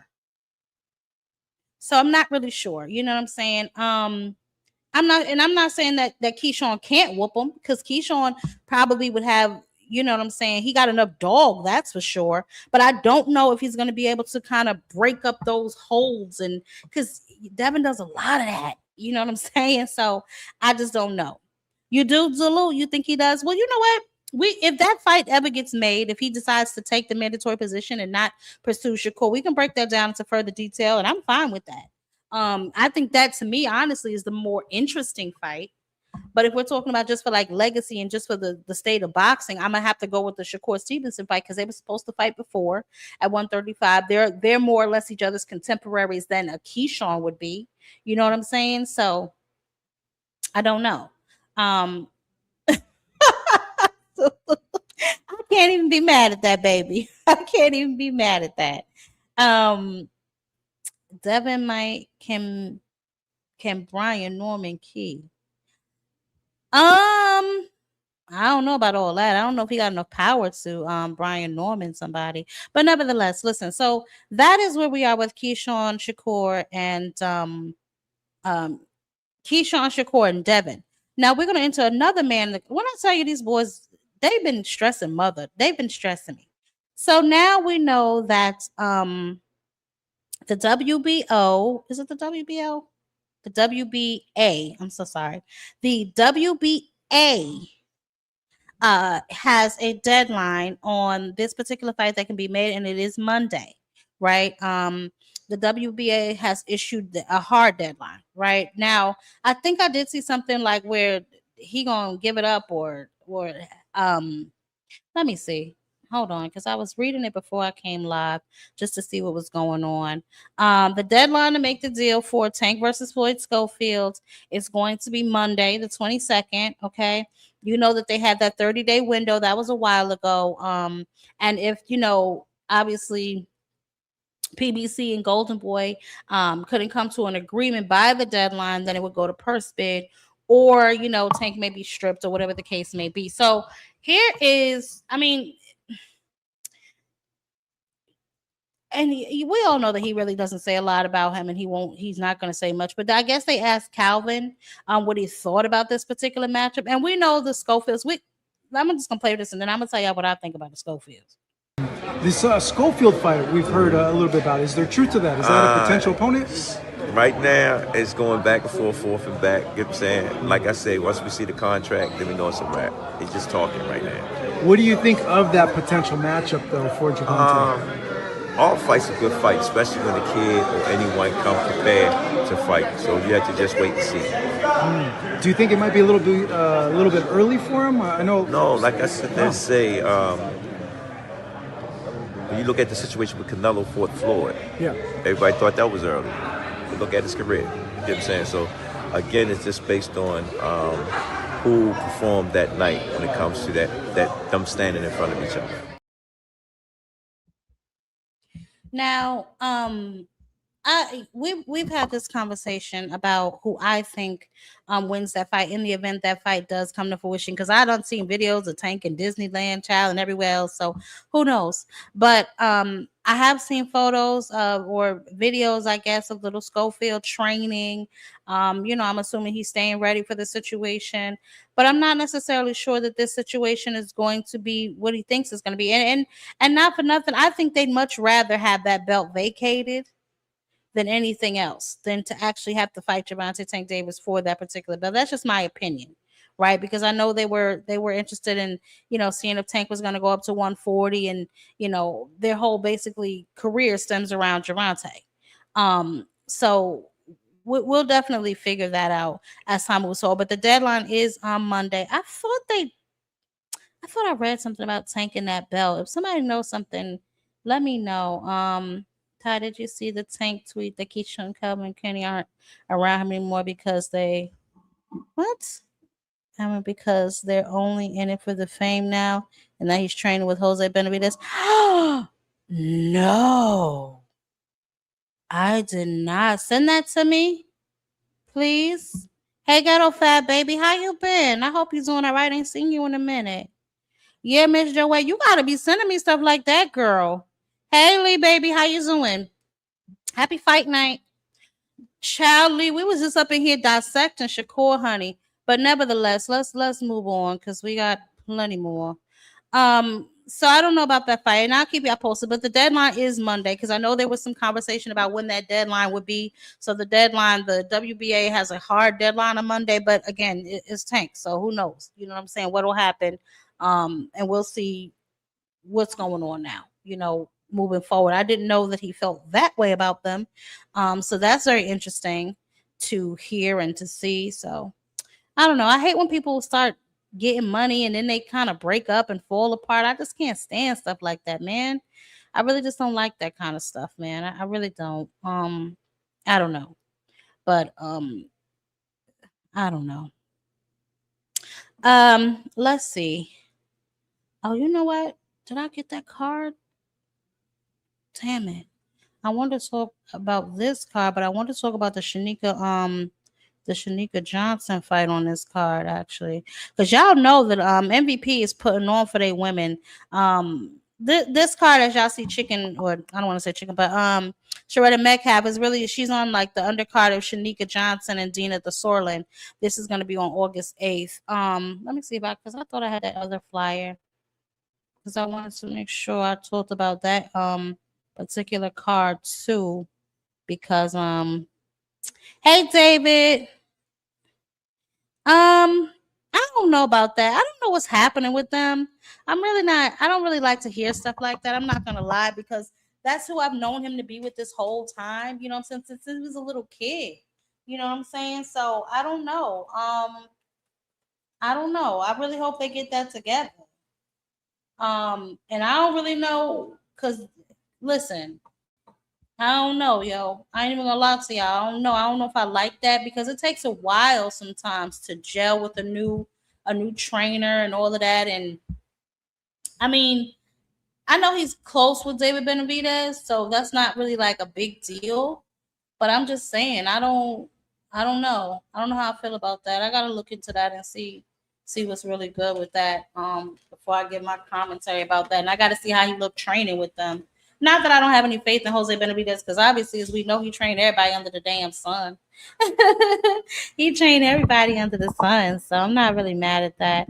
Oh, here go the card I was talking about, y'all. I was able to pull it up on because I just want to talk about this card real quick because my girl up on there, Tammy, and then we can go back to the nigga nonsense. So as y'all can might be helpful if I pulled up the damn card, right?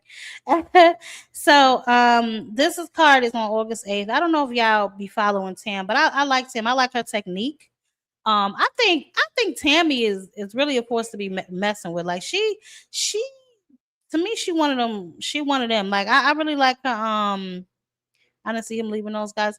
Yeah, MJ, somebody do something with this and the foolishness in the chat, honey. Because first of all, we don't even know if that's true or not. You know what I'm saying? Thank you, J Quinn, baby. We don't know. I don't know why you come in here with all of that, baby. Let me tell you something. Anyway, this is a unified champion, Desley Robinson. She's 12-3 with 4 knockouts versus unified champion, 2-time Olympian. I'm sorry, Tammy Tibero. She's 4-0 with 3 knockouts, so she got a little pop behind her too. And Robinson is putting her titles on the line up against Tammy. So we're gonna see if Tammy becomes, champion her first shot out. Now, listen. We saw what happened last week with the O'Shea Jones situation, defending her belts. I'm not sure. We're going to get into the rest of this. Actually, I need to bookmark this because I need that for something later. But we saw what happened last week, basically, with O'Shea Jones and that tough fight where they gave her a split decision or whatever the case may be when she was defending her IBF and her IBO welterweight champions against Ellie Carranza again. Y'all remember her first fight against her was July, and she won via split decision. Very controversial. They claimed there were still questions that remained. But her camp went, she had her camp. She went back into the rematch and she did what she was supposed to do yet again. The only reason I'm bringing that up is because I just smell like a rematch between Sharetta Metcalf and Shanika Johnson coming. Although I don't think that she was hurt in that first fight, I don't think necessarily she was winning either. But I do feel like she deserved the opportunity to at least finish her fight. So the whole point is, if y'all can take it out the judges' hands and do that, because we see they out here riding dirty and playing dirty. You know what I'm saying? But the women are out here putting on, y'all. The women are out here. Listen, this card coming up on the 8th is really fire.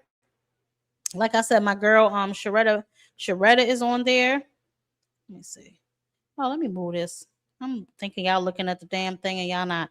So, Shanika Johnson, that's my girl too. Dina Thorslund. I don't know if y'all were here for the interview when we talked about this was supposed to be Sharetta Metcalf's opponent, but she was pregnant, and then for whatever reason, she never produced the baby. I don't know what happened. But Desley Robinson against Tam Tibero, I can't wait to see that fight. Sharetta, the girl, she's against Amanda Gala, and she's tough. Amanda's 12-1-1, with 1 knockout. So, who knows? You know what I'm saying? What can happen in that fight? Anything can happen in any particular fight. So we're going to see. She is tough, though. And you don't always got to be a one-punch hitter. You can die by death by 1,000 paper cuts. You know what I'm saying? That almost like how Mayweather used to do. Okay, thank you, Miss Joette. Yeah, you know what I'm saying? So we definitely, as that card approaches more, we'll get into that more. But I want to finish because I want to get to Boots real quick after I get through the rest of this foolishness. Who else did I want to get on to today? Because I'm telling you right now, oh my goodness. No, I know who else we got to get to before I can get to y'all. This is a sad story, right? And I know a lot of y'all may have sympathy for Floyd. Mother does not. I'm just going to tell you the truth. I just don't. I'm not even going to lie to you. I'm not going to sit here and lie to you. So Floyd Mayweather is facing listen, he's facing felony charges. You know what I'm saying? Let me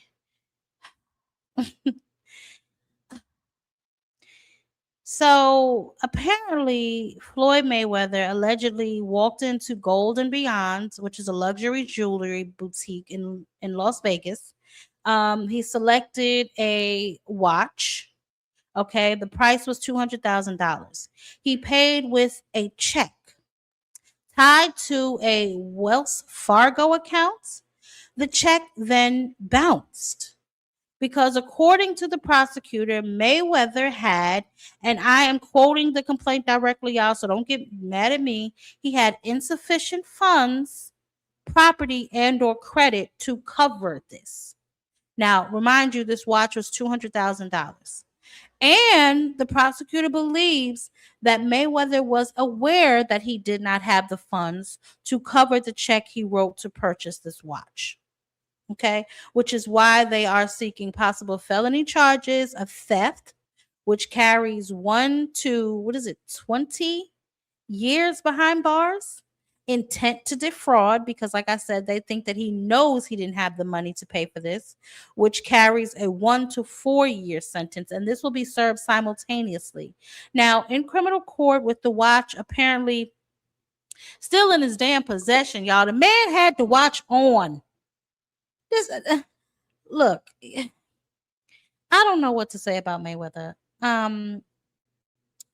Listen. Yes, now Floyd. Yes. What else does it say? So basically, where was I? Because I was trying to read the article from the damn attorney. Yeah, this was produced by the attorney of the jewelry store, right? The jewelry store attorney spoke with ESPN. They tried to say it was a misunderstanding. They tried to get in touch with Mayweather several times to give him the opportunity to make good on the purchase.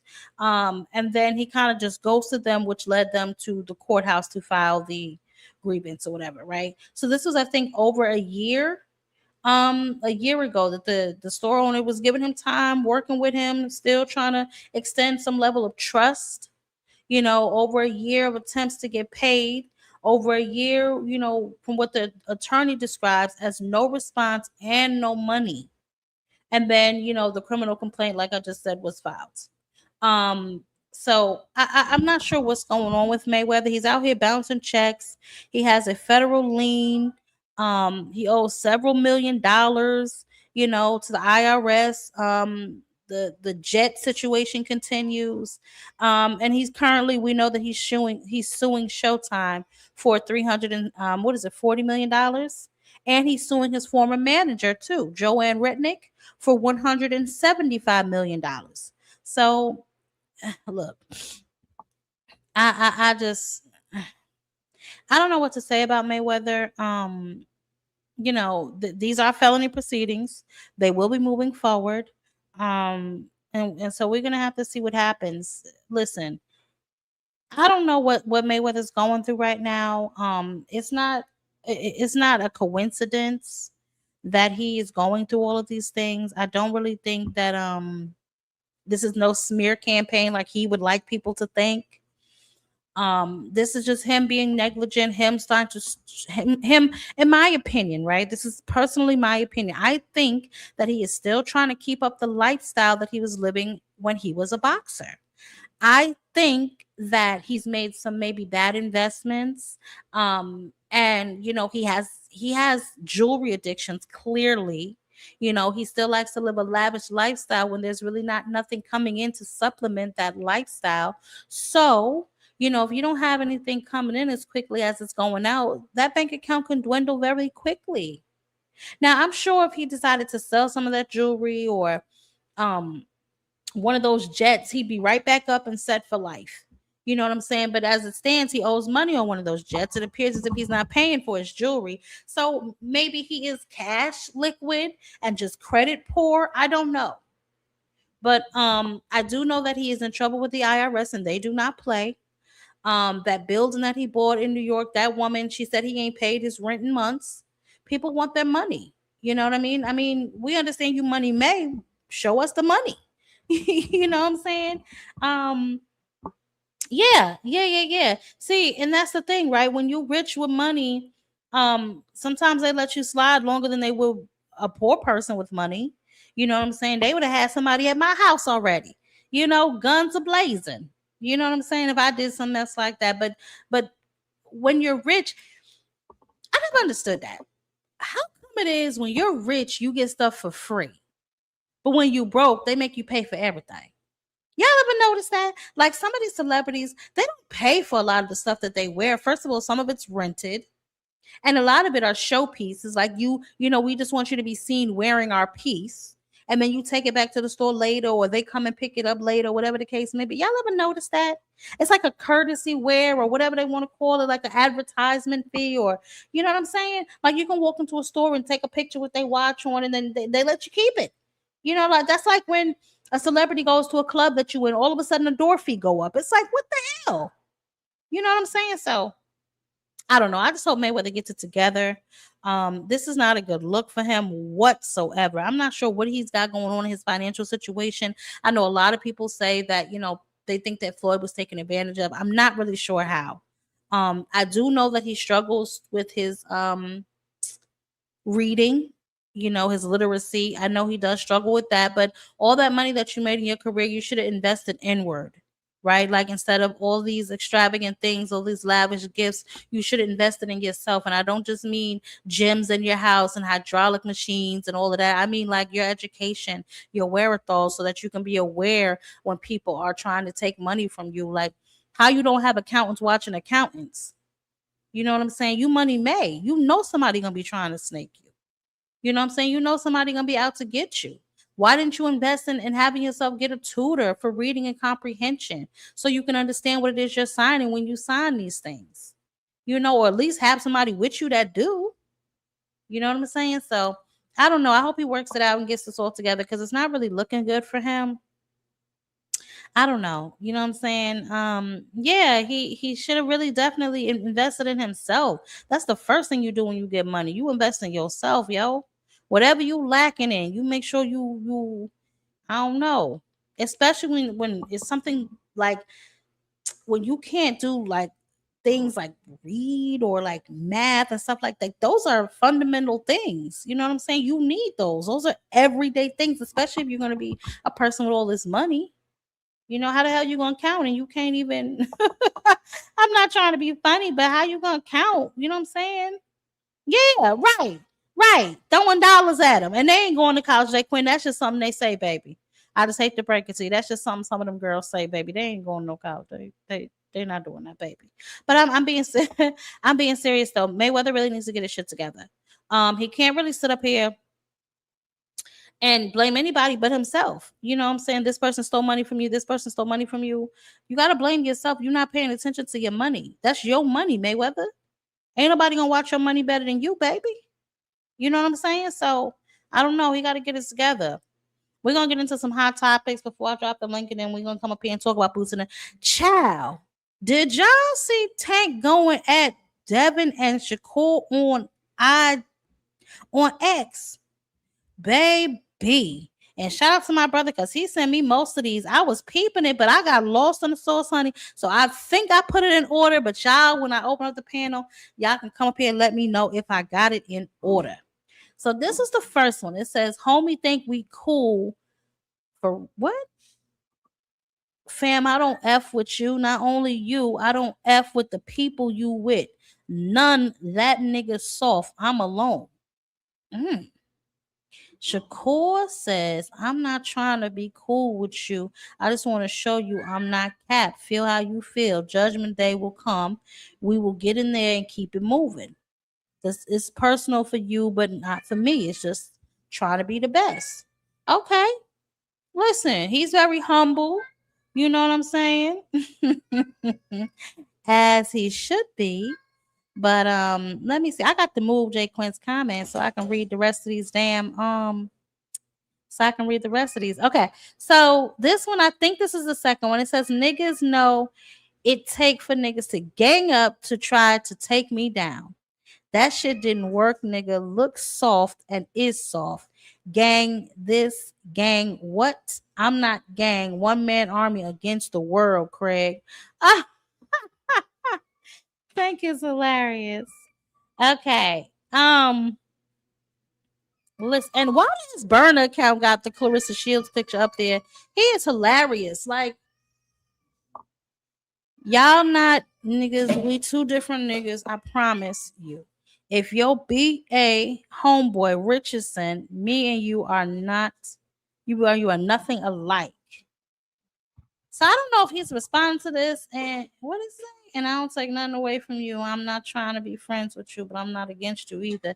Until I have to, Until I have to go against you for real. You come where I'm from, Destiny, just awaits us. That's all. So basically, he begging, he dry begging. Okay, so let's see. I agree, I'm a real nigga from top to bottom because I don't got nothing to do with you in Africa beef. You forgot Africa and him beefing? See, that's something I be missing. Some Africa beef. You forgot when you met Africa, he came down there with me. I never took it personally, my homie being cool with you, even though you clearly ain't F with me. I just accepted it for what it was. Oh, that was Shakur saying that to whoever this G Money person is. We know who that is, but you listen. It is tangled, y'all. Y'all can help me. Okay, glad you said this. Now, he tagged Richardson Hitchens. Did you or did you not say you and this Igga had nothing in common but boxing? So now he's trying to stir the pot with them. He's so messy. Every ninja in New York think they something they not. Ooh, you not from him. You not him or them. You're 29 with just one simple title and fighting on a D- fighter. Wait. Fighting on a D- fighter undercard. Get a load of this guy. Oh my goodness. Why did he do that? Come on, y'all. Y'all have to behave. Everybody just behave, man. All right, I think this is the next one. See what I mean? That's the difference between me and you. You trying to expose them, but that is lame and not for social media. Oh,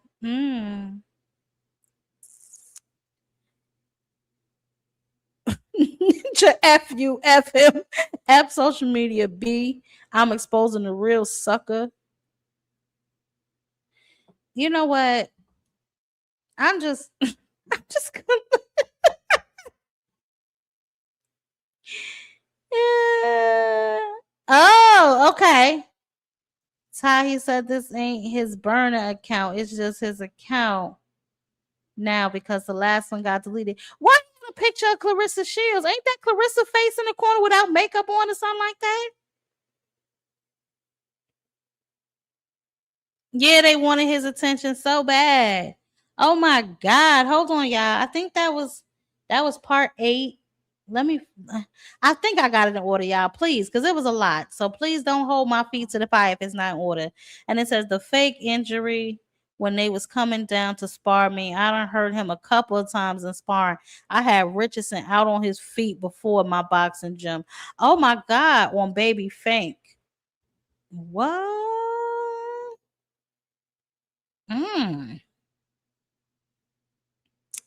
So somebody must have said expose how Shakur beat your A in sparring. See, that is Clarissa. I'm not stupid. That's Clarissa as his face thing, ain't it? Why he got her as his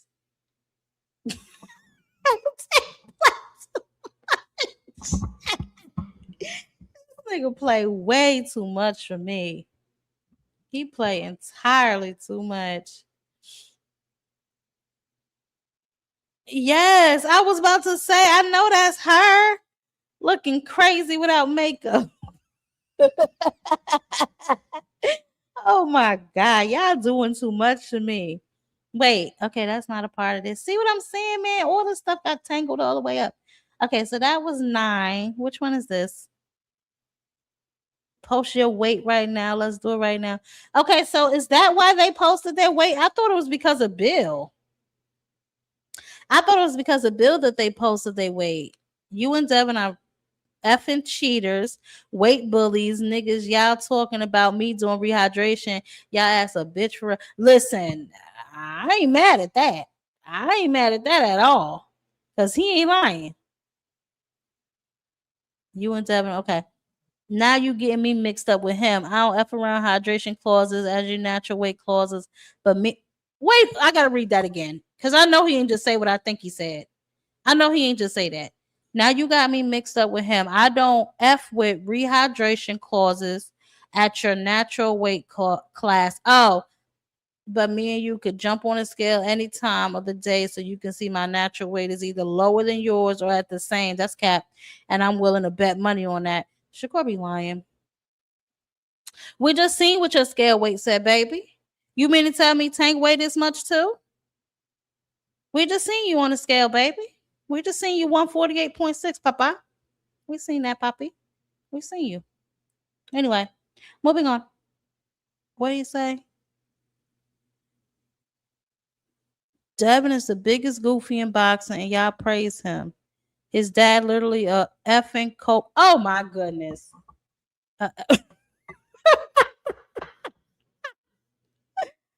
my goodness, he is spazzing. No, they not. They just in it for the wrong reasons. Now they want to be famous.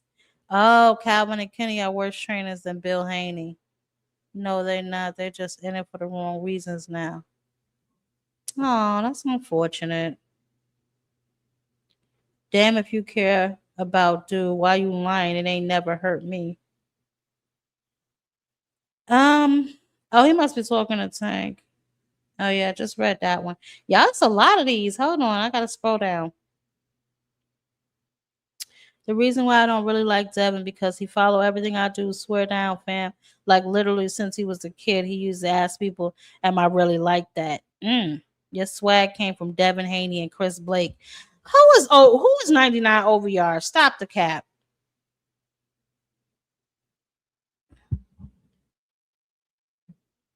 This is a fact. I don't deny this. You didn't hurt me. All you. Oh, they talking about the sparring session. Okay. Bro, I hit you with a hook the first day y'all came down on my dead homie. I hit you so hard you took off your shirt in the ring and it was freezing in that gym that night. Oh my God, you are acting right. This is facts. I don't deny this. You didn't hurt me at all, though. It was just a good shot, and I started beating your A after that. You got out the ring and started telling me how nice I am. What? Me off, and I got right. I stamped that little. I stamped that ass, Coach Calvin. And now I heard a story about Shakur getting his tooth. I don't know if it was knocked out or if it was loose and he had to get it changed. I don't know.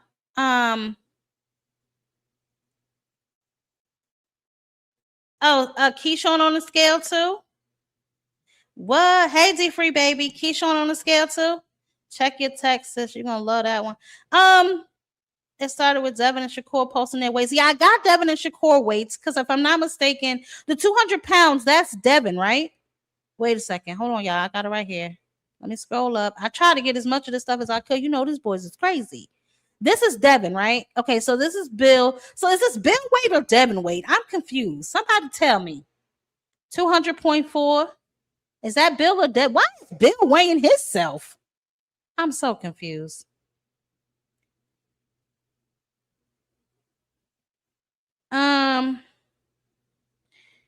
So was it 200 pounds? That's Devin, y'all saying, right? This 200 pounds is Devin. Okay, if the 200 pounds is Devin, I don't know who this 144.4 is. I know this 148.6 is Shakur. This look like the same scale. This and this one.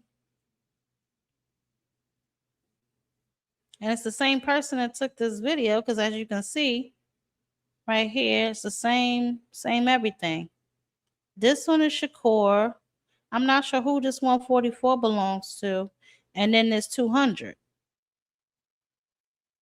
I don't know what y'all got going on. But let me finish reading the text messages. You know Bill speaks for Devin.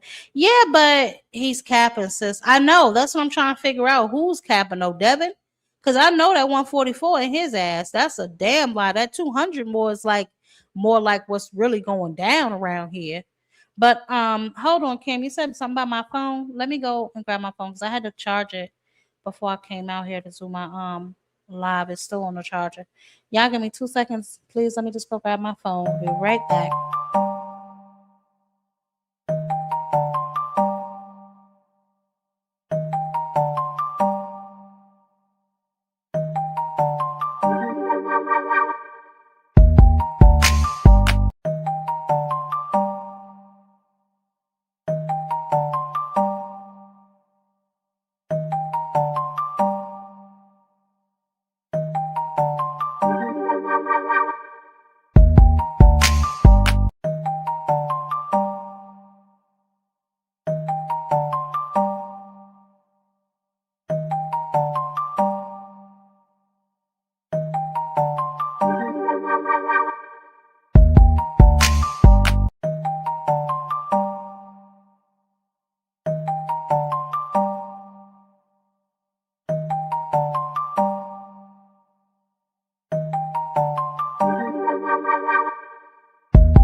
Okay.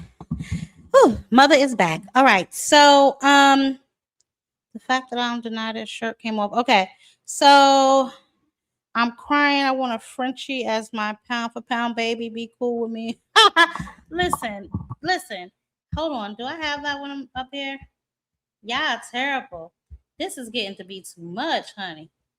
Wait, do I have this one? Damn, you care. So I told you after a while, you won't have no cheaters. How you got these boys posting their weight, yo? That's crazy. That nigga said phone check, fool. The difference between me and you want to expose him, but the shit lame, not for social media. Poor Richardson Hitchens. Let's do it right now. Post your weight right now. Okay. Yeah, why is he using Clarissa's picture? That's just super weird to me. That's super weird. Why is he using Clarissa's picture? I'm gonna drop the link so we can talk about Xander while I try and load the rest of these because clearly they still going or it's been going on all damn day. Cam J, I love her.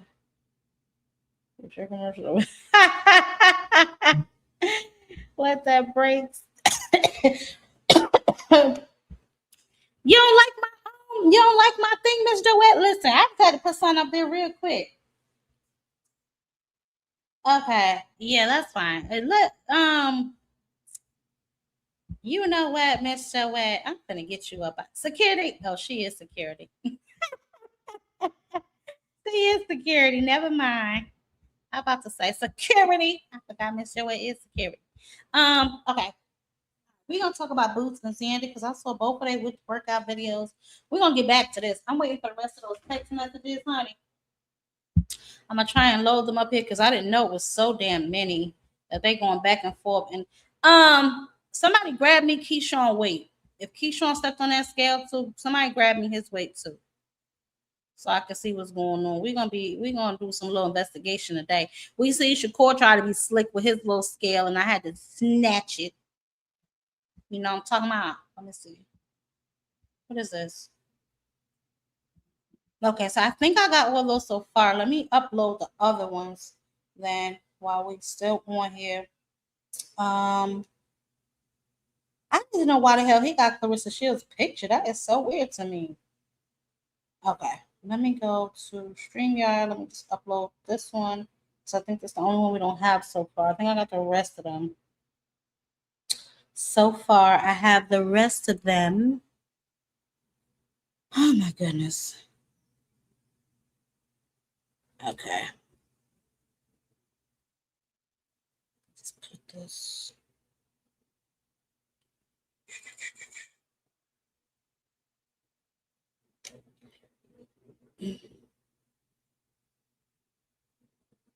Okay.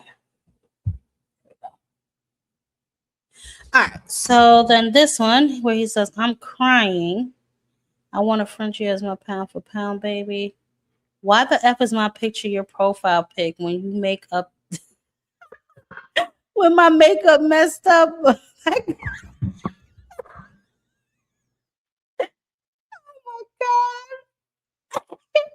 Oh my God, y'all.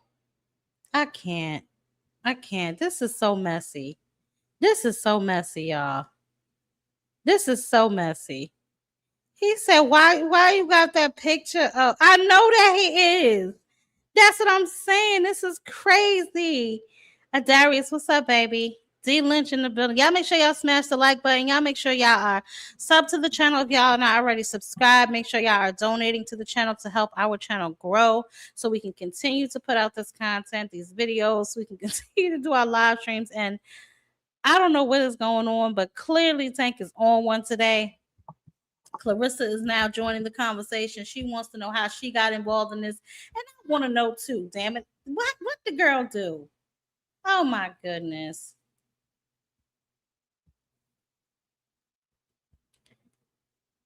Oh, is that what it's saying? Well, no, she didn't add herself. She didn't add herself. Tank added her by making his profile picture her picture. We can't say that. We can't say that she added herself. He added her to this conversation. Gervonta Tank Davis definitely, absolutely added her to this conversation because he didn't have to do that. He didn't have to. He didn't have to do her like that. Oh my goodness. Jesus Christ. Oh my goodness. All right, y'all. We know that this coming Saturday is one of the fights that I have been waiting for. One of the fights that I have been anticipating for quite some time now. I do want to talk about this. We're gonna, Lord have mercy, we're gonna get back into the foolishness, but I want to make sure we getting Tank is in his ain't shit bag today. Well, yeah. Wait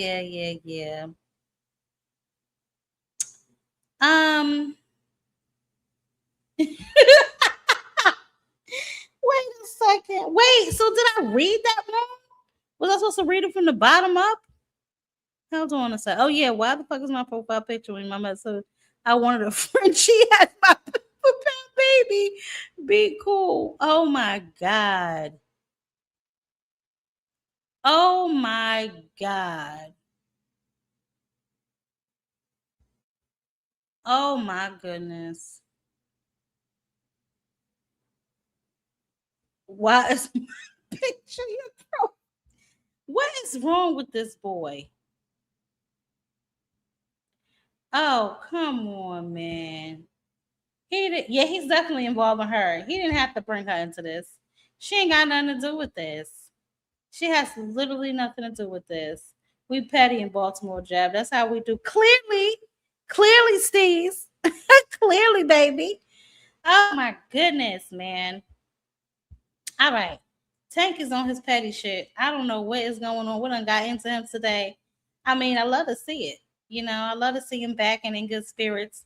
We already know though, if he I don't even know what to say about that. Because he didn't have to do that. Oh my God. Back to this. All right, y'all. Because that's foolishness at its finest. I can't even be bothered. Oh my goodness. Shout out to Miss Joette. This is the boxing needs right now, Queen. I'm so sick of these little scary divas. You ain't wrong. You're not wrong, Miss Joette. You are 100% not wrong. That is 100% right. Oh my goodness. That is OD though. He ain't have to do that. Oh my goodness. He didn't forget what she said about him. He didn't. Calling her a Frenchie is crazy. Then went right on. Yeah, it did. Because she a little, you know. Listen. She said, why is that picture of my face? You know what's crazy? I saw that account before, but it was throwing me off because of her picture. Oh my goodness. Tank is terrible, y'all. Jesus Christ on the cross. All right, y'all. Y'all know it's good. The fight is coming up. The fight is absolutely next week, a week from today. We talked about the man's corner before. Somewhat of his corner. I wanted to know before, who do we think has the better corner? Who do we think will give the best corner advice? We've heard you know, Boots talking about, not Boots, but Xander more or less talking about some of the adjustments that he feels that Boots may have to make in this particular fight. If it comes down to adjustments being made, you know, he said that he sees flaws in Boots that he thinks he can capitalize on. We've talked about what we think those flaws are and what the hell we think that Xander can do to capitalize on those particular flaws that he thinks he sees. But I want to hey brother. Hey, I'm in the car. I just wanted to say one thing, sis. I know you ain't up here on that like that for Carissa like that just now. What are you talking about? Hey, you said that. Hey, that man Tate was at that woman Kofi. She was better off not saying nothing at all. She should have just kept her mouth shut and just stayed out of the way. No, but Stayed out that's of the her way. picture. That you can't stay out the way with my picture on your profile. How is that me staying out the way? Sis, now ask yourself: did she ask the question, and should she have known she was gonna get cooked in the process of asking that question? Yes, she should have. That's what I'm saying. That's what I'm saying. She gave him an alley oop right there. You know what I'm saying? Like, that was a super alley oop right there. Yeah, she should have known she was gonna get cooked, but that's not. You know, listen, she should. I don't know. Hey, she the one be. Hey, she be throwing her little shots too, though, sis. Be talking about the man be doing this and that, a whole bunch of shit. So hey, it's all fair game. She throw her shot. She want to be in the game with that shit. Hey, it is what it is. No, he didn't call her a French bulldog though. What did he call his child? A French? He already said she looked like a bulldog before. So I mean, hey. Oh my goodness.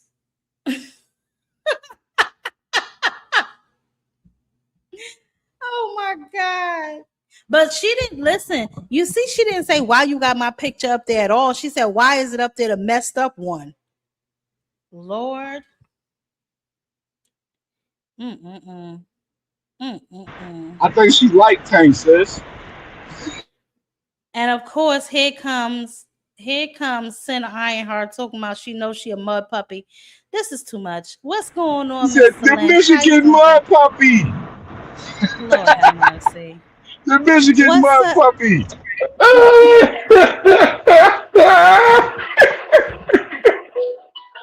I'm sick of shit crying laughing over here. You should show the rest of the text. Come on, Jab. You gotta show the rest of it. I did. Well, the ones that I have, I showed the ones that I have. Y'all gotta behave. Okay, so that one was already. The fact that he making these niggas post they weight like he they parole officer is craziness to me. Yo, that's crazy. Look, no cats out here trying to act like they take when they being hard, trying to be hard, especially Shakur little punk ass, yo. But sis, think about that though, sis. He made these boys post their weight. He asked Shakur, post your weight. He posted right away, and then the man Shakur go on to say, "Oh, I don't need you. Fuck you. I don't need you." But dude, he just told you to post your weight, and you posted in less than fucking 2 minutes. What are you talking about? Like, dude, Shakur is fucking delusional, man. Fuck out of here. I don't need you, but I don't. I don't need you, but I need you. I need you, but I don't need you. Like, which one is it, nigga? Like. And then when Tank lean on his ass, right? He walked that shit back real quick. Look, there's no disrespect. You know, I got respect for you and all that. You know, it's just business and man, he's a little punk ass clown, yo. They Tank playing their asses, yo. All he gotta do is pop his head out, put Carissa Shields as his profile picture. They start talking shit to them B-side motherfuckers, yo. This shit's hilarious. He literally had that at his profile pic the last like 2-3 weeks. Yeah, that shit. She put it on her what you would call them. She shared that video. Mr. Lynch, you got your Nah. TV on or something? Miss Joette said you're a little too loud. I guess she can't hear it or something. Oh, my bad. Hold up. I think I gotta turn the volume down on the volume on the what you call them on the when I logged in. My bad. It's But okay. I just want to make sure he Miss Joette can hear. he had that up for a minute ever since she posted that picture of how that guy messed up her face on that cruise where her lover man Papoose. Oh my goodness. So she on the cruise with somebody else's husband. Oh my goodness. I cannot believe this, y'all. He is out here making these boys post their weight. I mean, what else he gonna make them do? And they looking like dummies doing it. All they gotta do is say, "Tank F you. I ain't posting shit, bitch." And then go ahead about their business. Nah, they be like, okay. Tank got mind power over them. He living there, he's rent Over free. all of them. Over all of them. That's crazy. He living all their he's rent free. They had all this time to themselves to try to make themselves exciting and a new face. And it didn't work. No matter how much Ring and Turkey paid them to try to prop him up in the pound for pound standards, actually Tank never cared about that. He just go ahead, knock out whoever they put in front of him and beat whoever they put in front of him. And he just keep on walking, collect his money and keep going.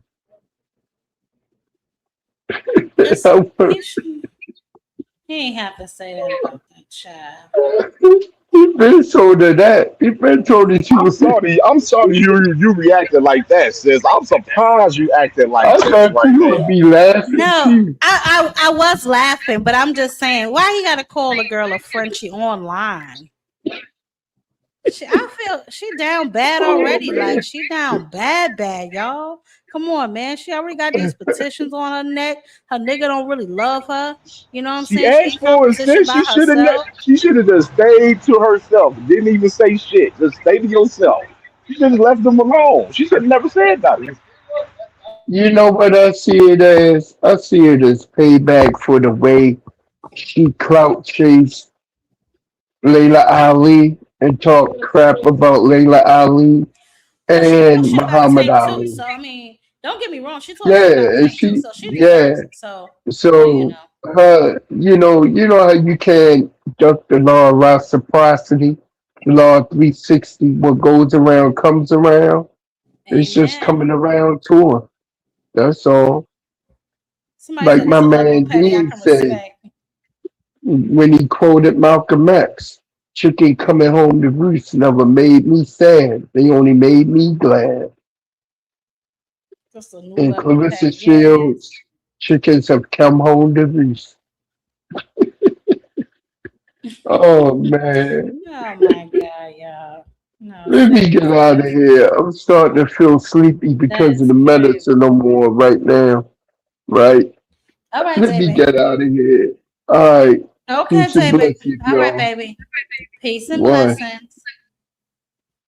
JB, what's up? What's going on, Jab Queen? How you doing? I'm doing good. Yourself?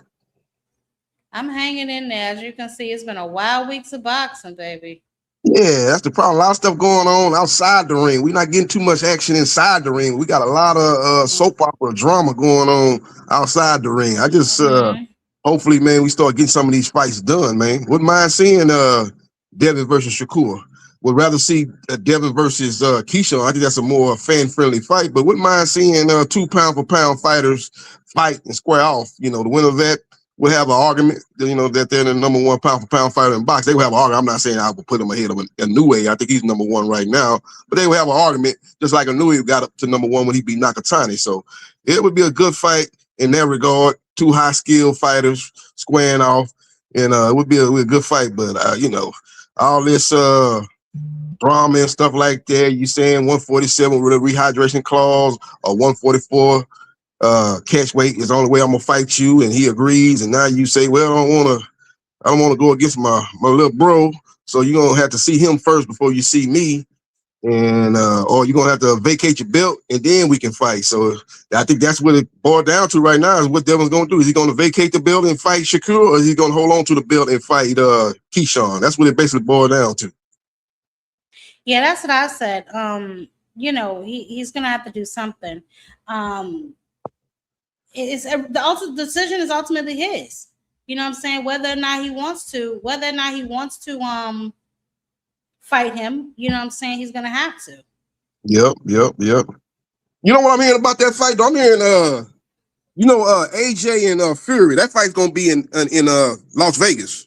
TURKI ALALSHIKH them gonna put that fight on. I think due to the weather, it's gonna be in November because I think Wembley Stadium and the other stadium, I think it's called Tottenham Hotspur Stadium. Those are open air stadiums, so they can't have a fight in November in the UK because of the weather. But I think really that probably got a little bit to do with it. But I think they're gonna get a real big site fee to have that fight in Las Vegas.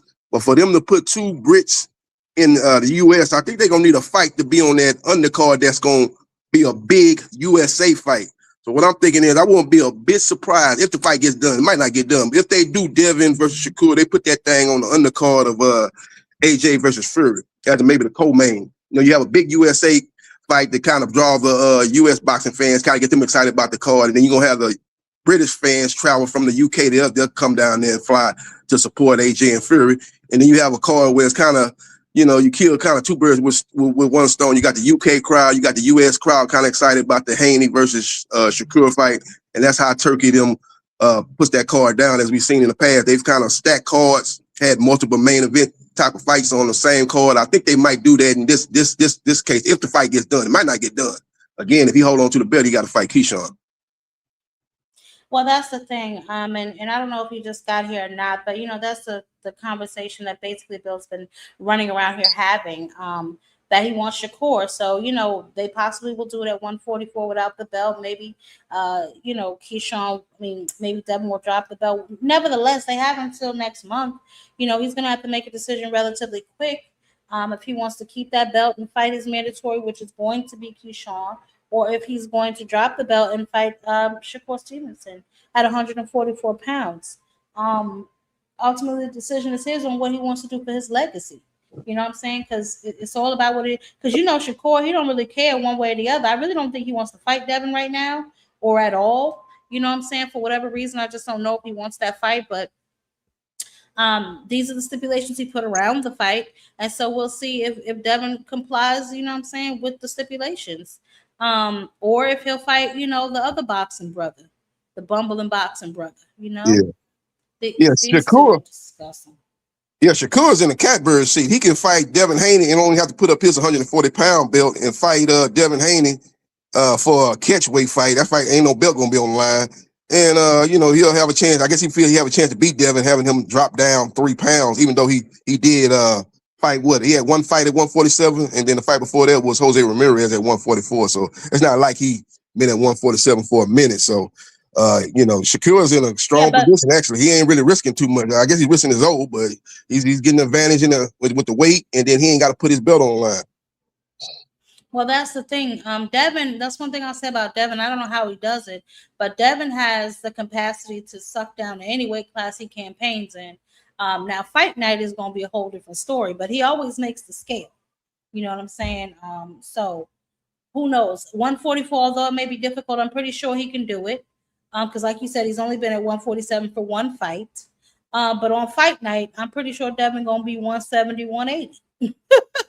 I'm pretty damn sure. You know what I'm saying? That he's going to be up there in that particular regard. So I don't know. You know what I'm saying? We got to see what happens.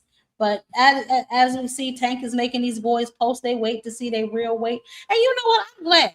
I'm glad because I've been saying this for quite some damn time. These boys are not fighting at their natural weight classes. Now I know walk around weight is different from fighting weight, but I still don't see it. You know what I'm saying? I don't think that they need to at least, like Keyshawn going up to 147. I think he's naturally around that weight class. You know, Shakur, he may. I mean, his walk around look to be 148. If that's what he's at now, 148. So maybe his fighting shape is 140. But I'm pretty sure he can make 140, 147. You know what I'm saying? And really shouldn't be a problem. It don't look like he'd have to cut much, or if anything at all. You know what I'm saying? Yeah, that's what Floyd Mayweather did. You know, he fought at 147, but he walked around like 149, 151. You know, he ain't had to cut too much weight. He could just focus in on his training, sparring, and getting his road work in. And, you know, he ain't had to worry about having what you call a fat camp, trying to cut weight before the real camp start. So that gave him an advantage over a lot of fighters. So I don't know why Shakur ain't really going out, looking at the same way that Mayweather did, you know, him being a guy that walk around at 148. That's what the scale said, 148.8. I think you said the scale said when he did 148 was yeah, Curtis. I talked about that earlier. They both he missed weight. I found that real nasty business. I don't know how much time he had. I didn't get to look and see how much time he had as a replacement, but he missed weight. You know what I'm saying? I found that extremely unprofessional. But yeah, we talked about that earlier in the show, Curtis. Yeah, so yeah, JB.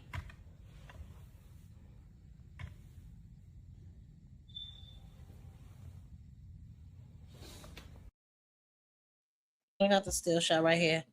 So boom, he is 148.6. Okay. Yeah, he can definitely fight at welterweight. You know, like you said, he said I don't know pay the who the bills. hell. I don't know who the hell's this was. I'm still. It says Bill Haney. Maybe that's his. And then I don't know whose this was. Because it ain't Shakur's. We don't already seen you, homie. You at 148. Yeah. So I don't know. Yeah. What he trying to say? That's the Devin Haney's weight.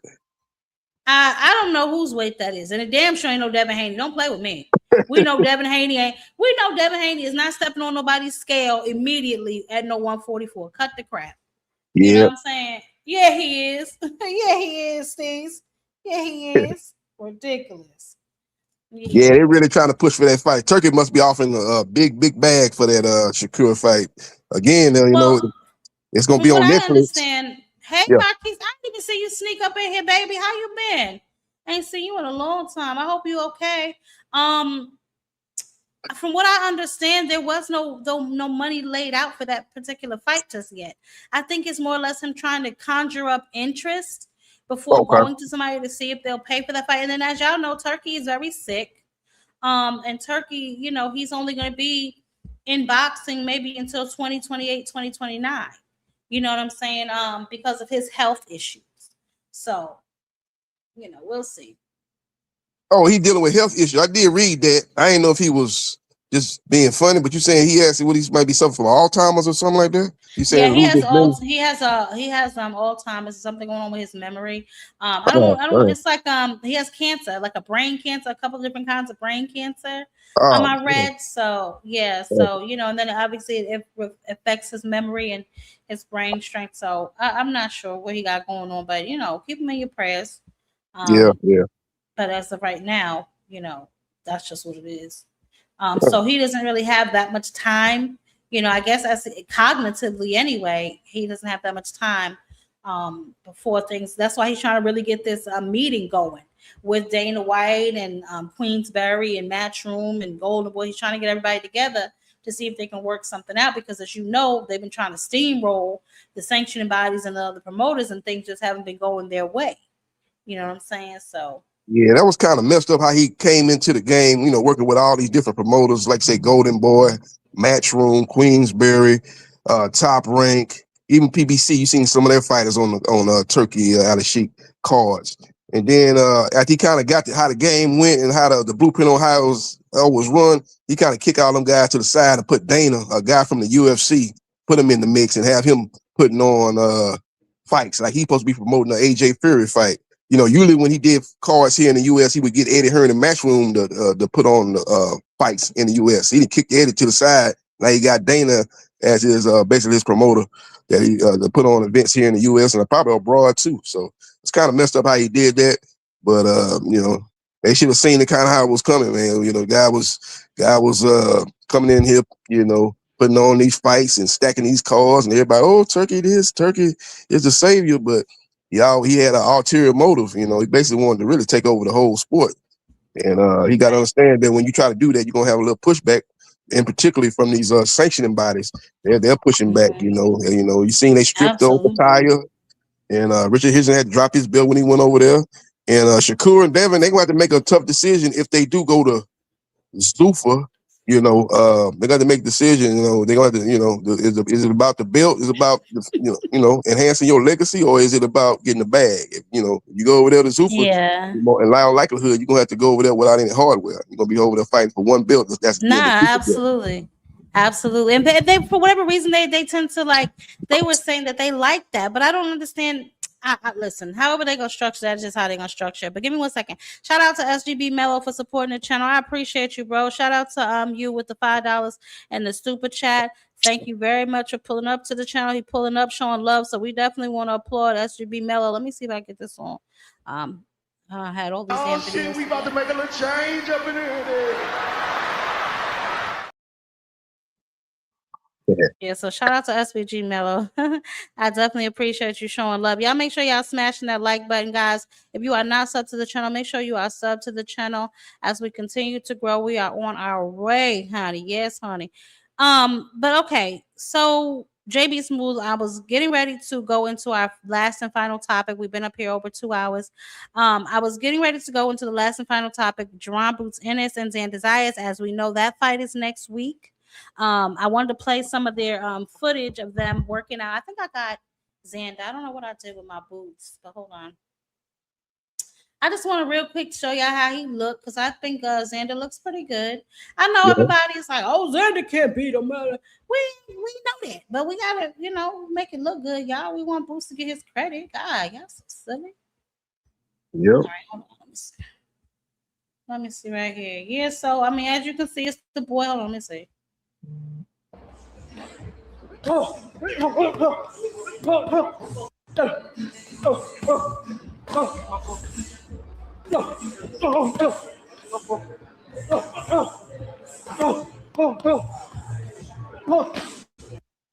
As a fighter, he's levels below.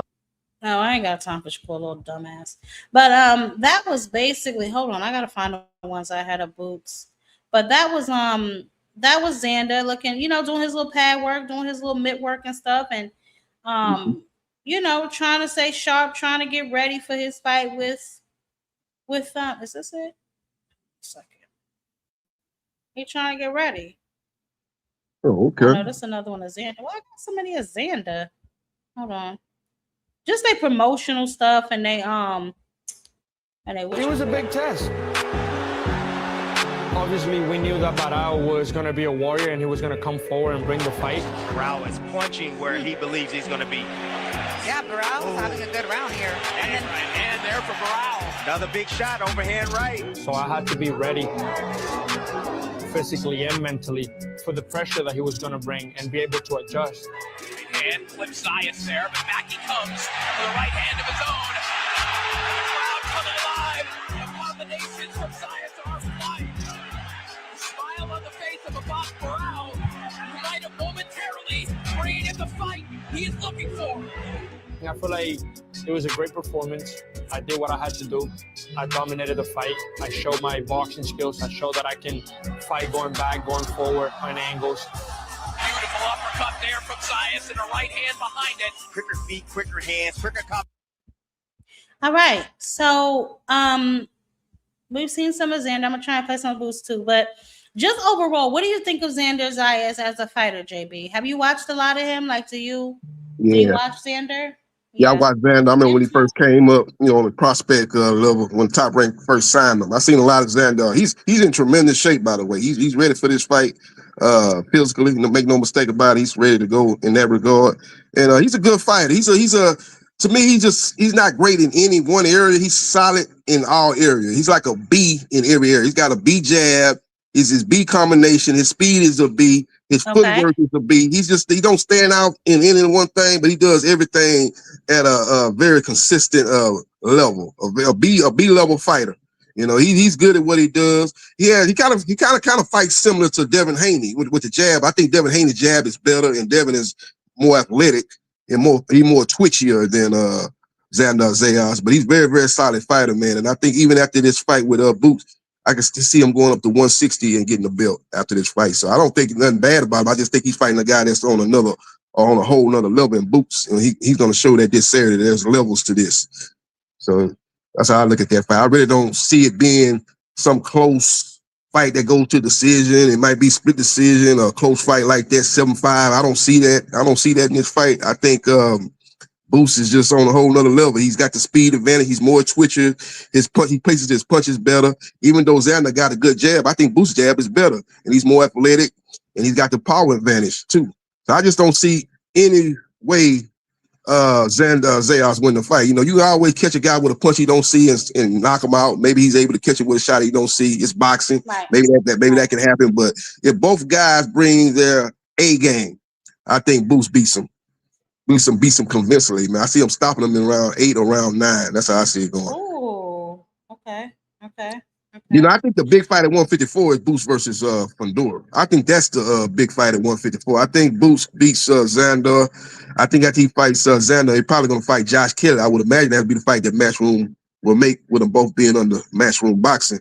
Gets that win over there, and then it'll be just one bill left, and hopefully he'll pursue the Fundora fight. But I think those two are the two best guys at 154, even counting Virgil Ortiz Jr., who I think is a good fighter too, but his style is tailor-made for Boots. When they was trying to get that fight done, I was like, yeah, Boots this ain't no 50-50 fight like y'all talking about it is. This guy tailor-made for Boots. Boots gonna stop him too.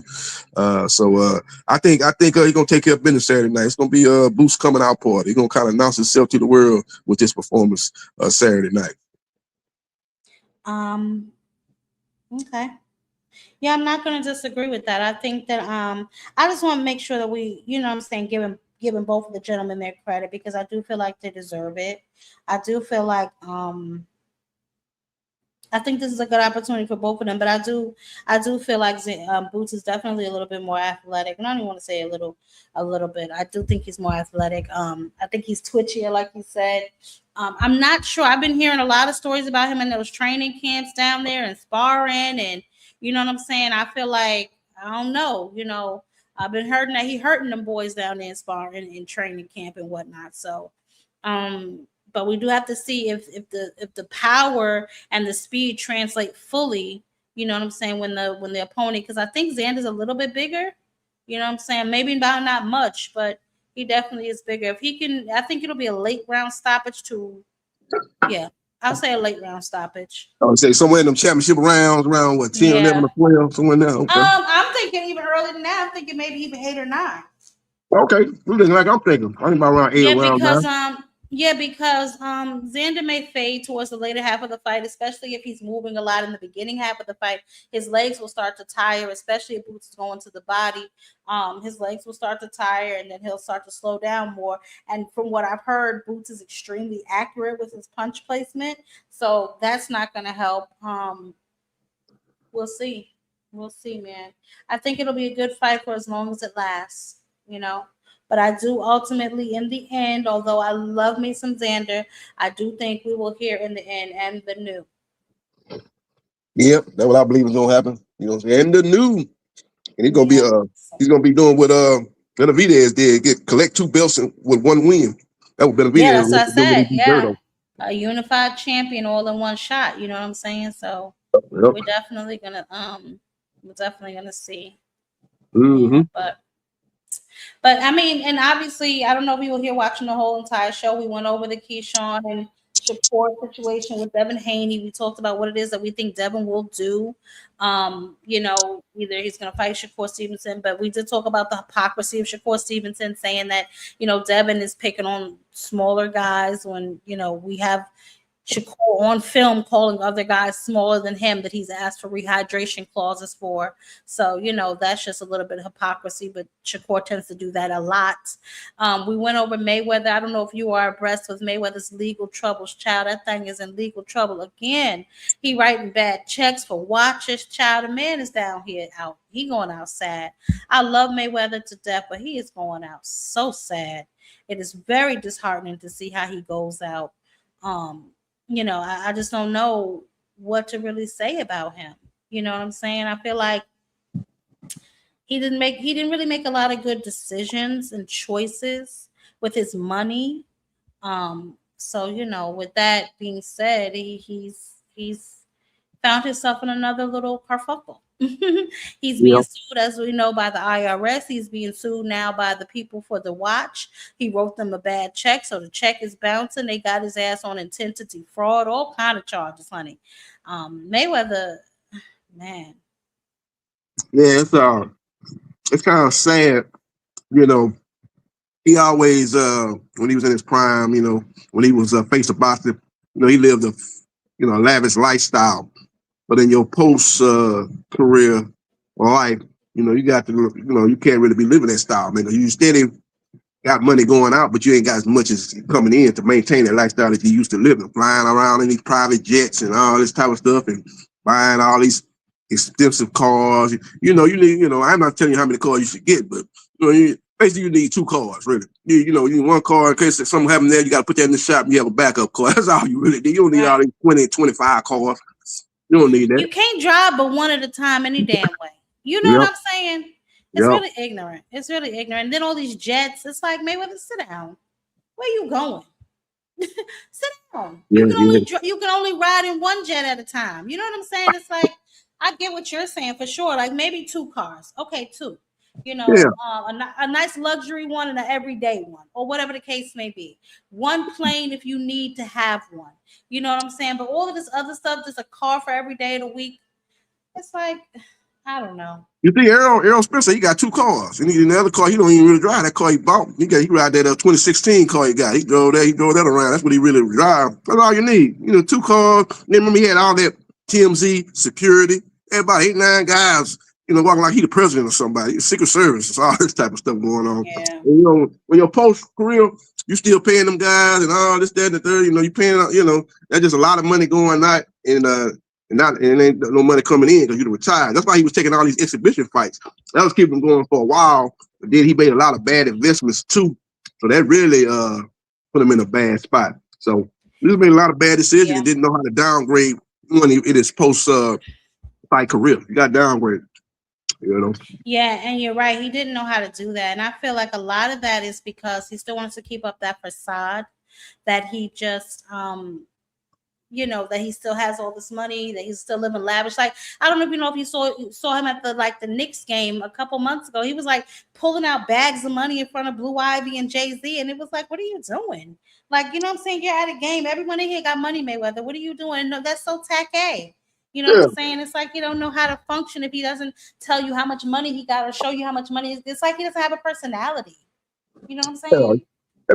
That money ain't nothing to you right there. You need to put that money in the bank and live off the interest. You got that money, you got them big old bricks of cash and all that. He used to do that on his videos, you know, when he was promoting his fight. You know, Mayweather 24/7 when he was fighting. He used to be with 50 Cent. He'd be pulling out them bricks of you know, dollar bills and all that type of stuff, trying to show off. I'd be like, man, what is you doing? Carrying around that type of stuff. You know, you keep something around for emergency, but most of that stuff need to be in the bank. You can live off the interest. Just not making bad decisions, bad moves. That's why he's in the position he's in right now. No, I agree 100%. He just, I don't know, man. I don't know what's up with him, but hopefully he gets himself together. You know. Yeah, he seemed like he was trying to get out of the.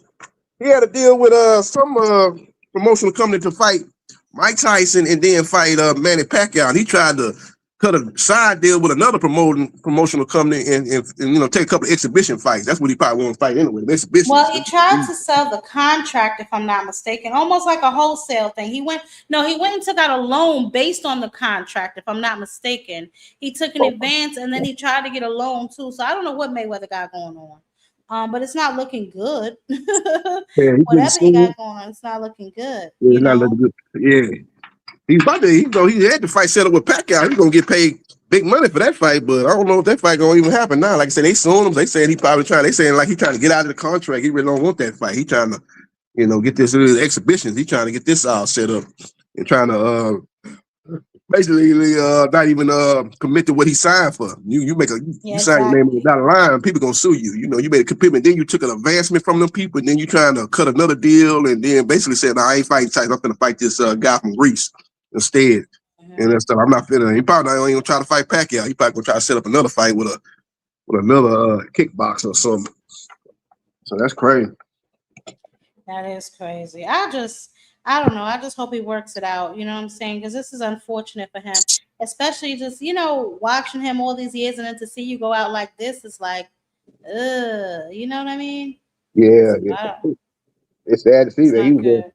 he was the best fighter of his generation. You know, when it was him and Pacquiao, everybody was saying who would win. They finally thought he beat Pacquiao. That pretty much staked his claim as the best fighter of his generation. And for him to be going through what he's going through right now, it's kind of sad to see. You know?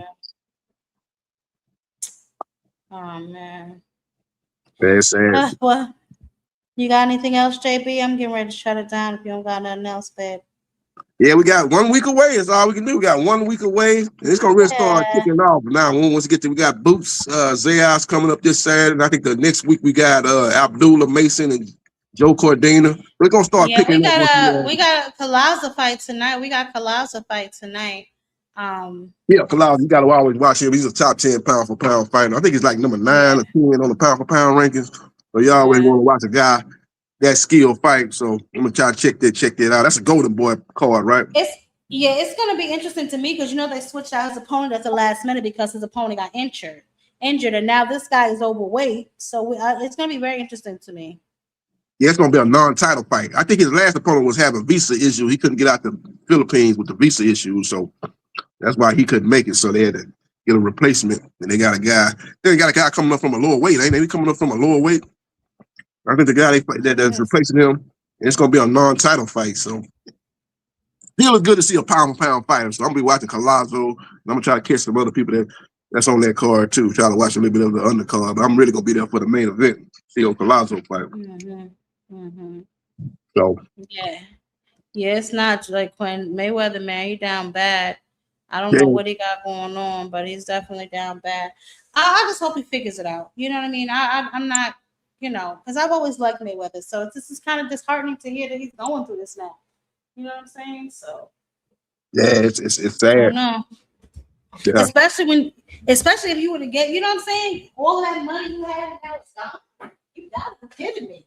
You know what I'm saying? You gotta be kidding me. Yeah, it just, you know, I know he's not really broke, like he ain't got no money, but what happened was what he got, what he owe these people, what he got going on as far as expenses, he don't have enough to cover his lifestyle he trying to live. That's why he put himself on hold.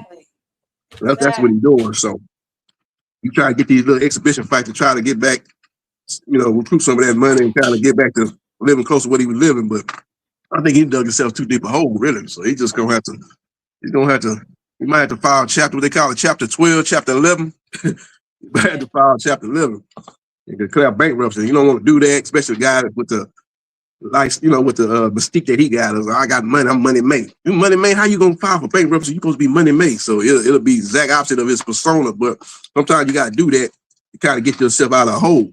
You probably need to think about that. The people close to him probably might need to think about that. For sure. Yeah. Yeah, but like I said, we got Zayas and Boots coming up. Boots, and then we got Abdullah and Joe Cordina. We got Tiger Johnson on the card, and what else we got? We got Shoo on the card, so that's gonna be a real good card up in Cleveland the next week.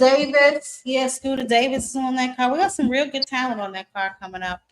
Yeah, that's real good. That's a strong card that Top Rank is promoting, so it's a pretty strong card. So that card overall is stronger than the Boots Zayas card. You know, Boots is the main event is obviously better. But I think so, Jacqueline. I think so. Yeah. Yep. I don't know. I think so though. But yeah, that's definitely a great card that they got on. Shoo on that card. Scooter Davis is on that card. Abdullah Mason's brothers are on that card. So it's definitely a jam-packed fight. Tiger Johnson is on that card. You know, so it's definitely a jam-packed card. Yeah, strong card. So looking forward to that on 4th of July. That's going to be on the holiday, so I can get through barbecue or whatever at the beach. Real fireworks. Yeah, real fireworks. Get home and catch that one. For sure. Yeah, so we just got to wait to see what Devin Haney's decision going to be. Oh, boy, so what he going to do? They keep asking what Shakur going to do. Shakur already told you. We vacate that belt, we can make it happen. So you going to vacate the belt? Last thing I heard from Bill was we ain't gonna vacate the belt. So if you ain't gonna do that, then I guess you're gonna fight Keyshawn. So it's gonna be interesting to see. I did hear Devin Haney say that, yeah, we'll fight Keyshawn, but the business got to be right.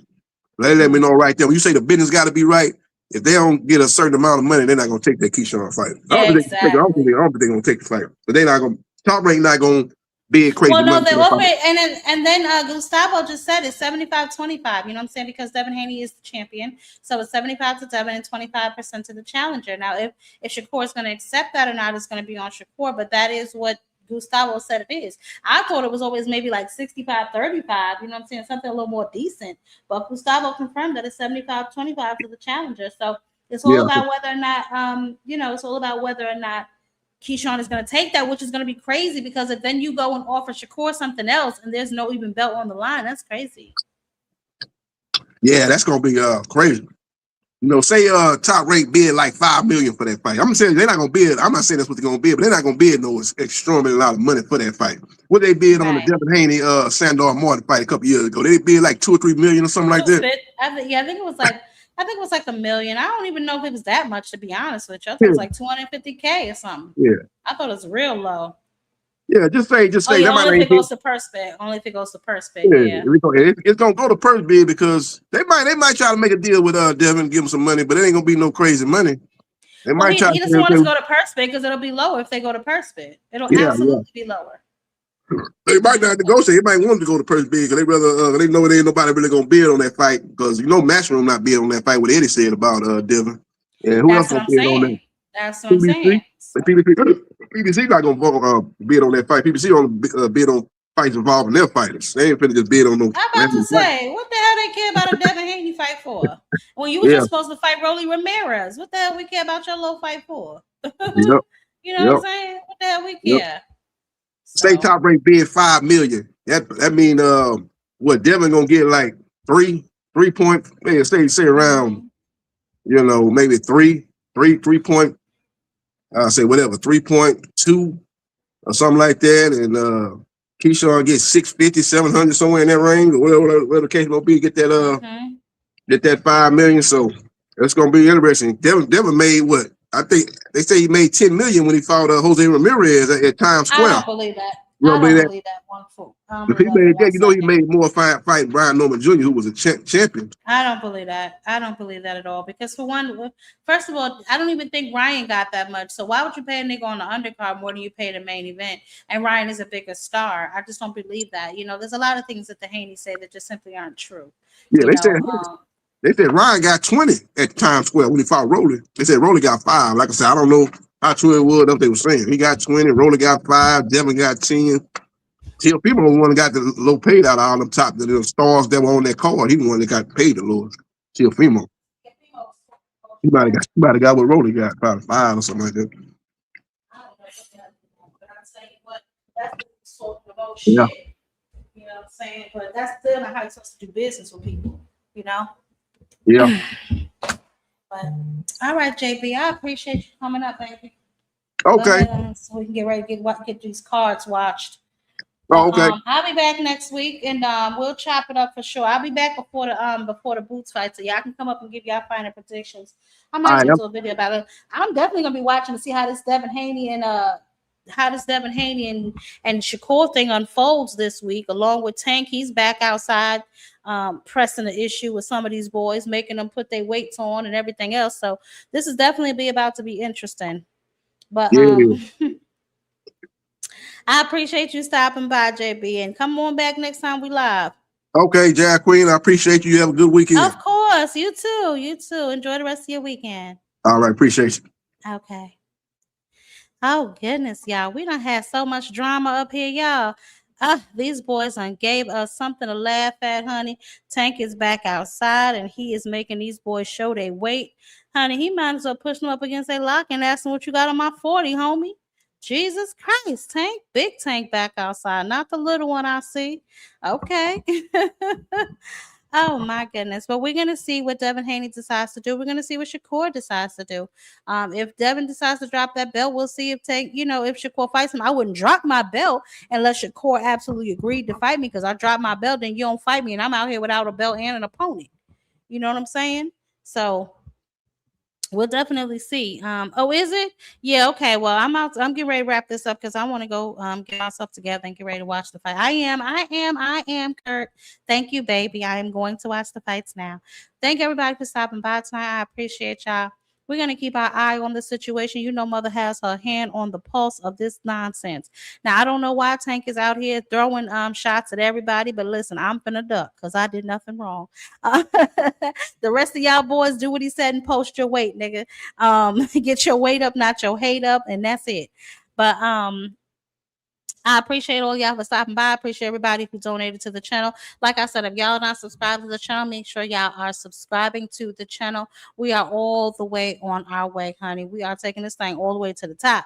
So y'all make sure y'all subscribe so y'all don't miss when I drop a video. Next time I go live, when I put a post up on our community board, because I use that like a switchblade. Okay, so y'all make sure y'all are tuned in and make sure y'all are paying attention. But until next time, in the meantime, in between time, baby, catch Mother on a panel. I am gone.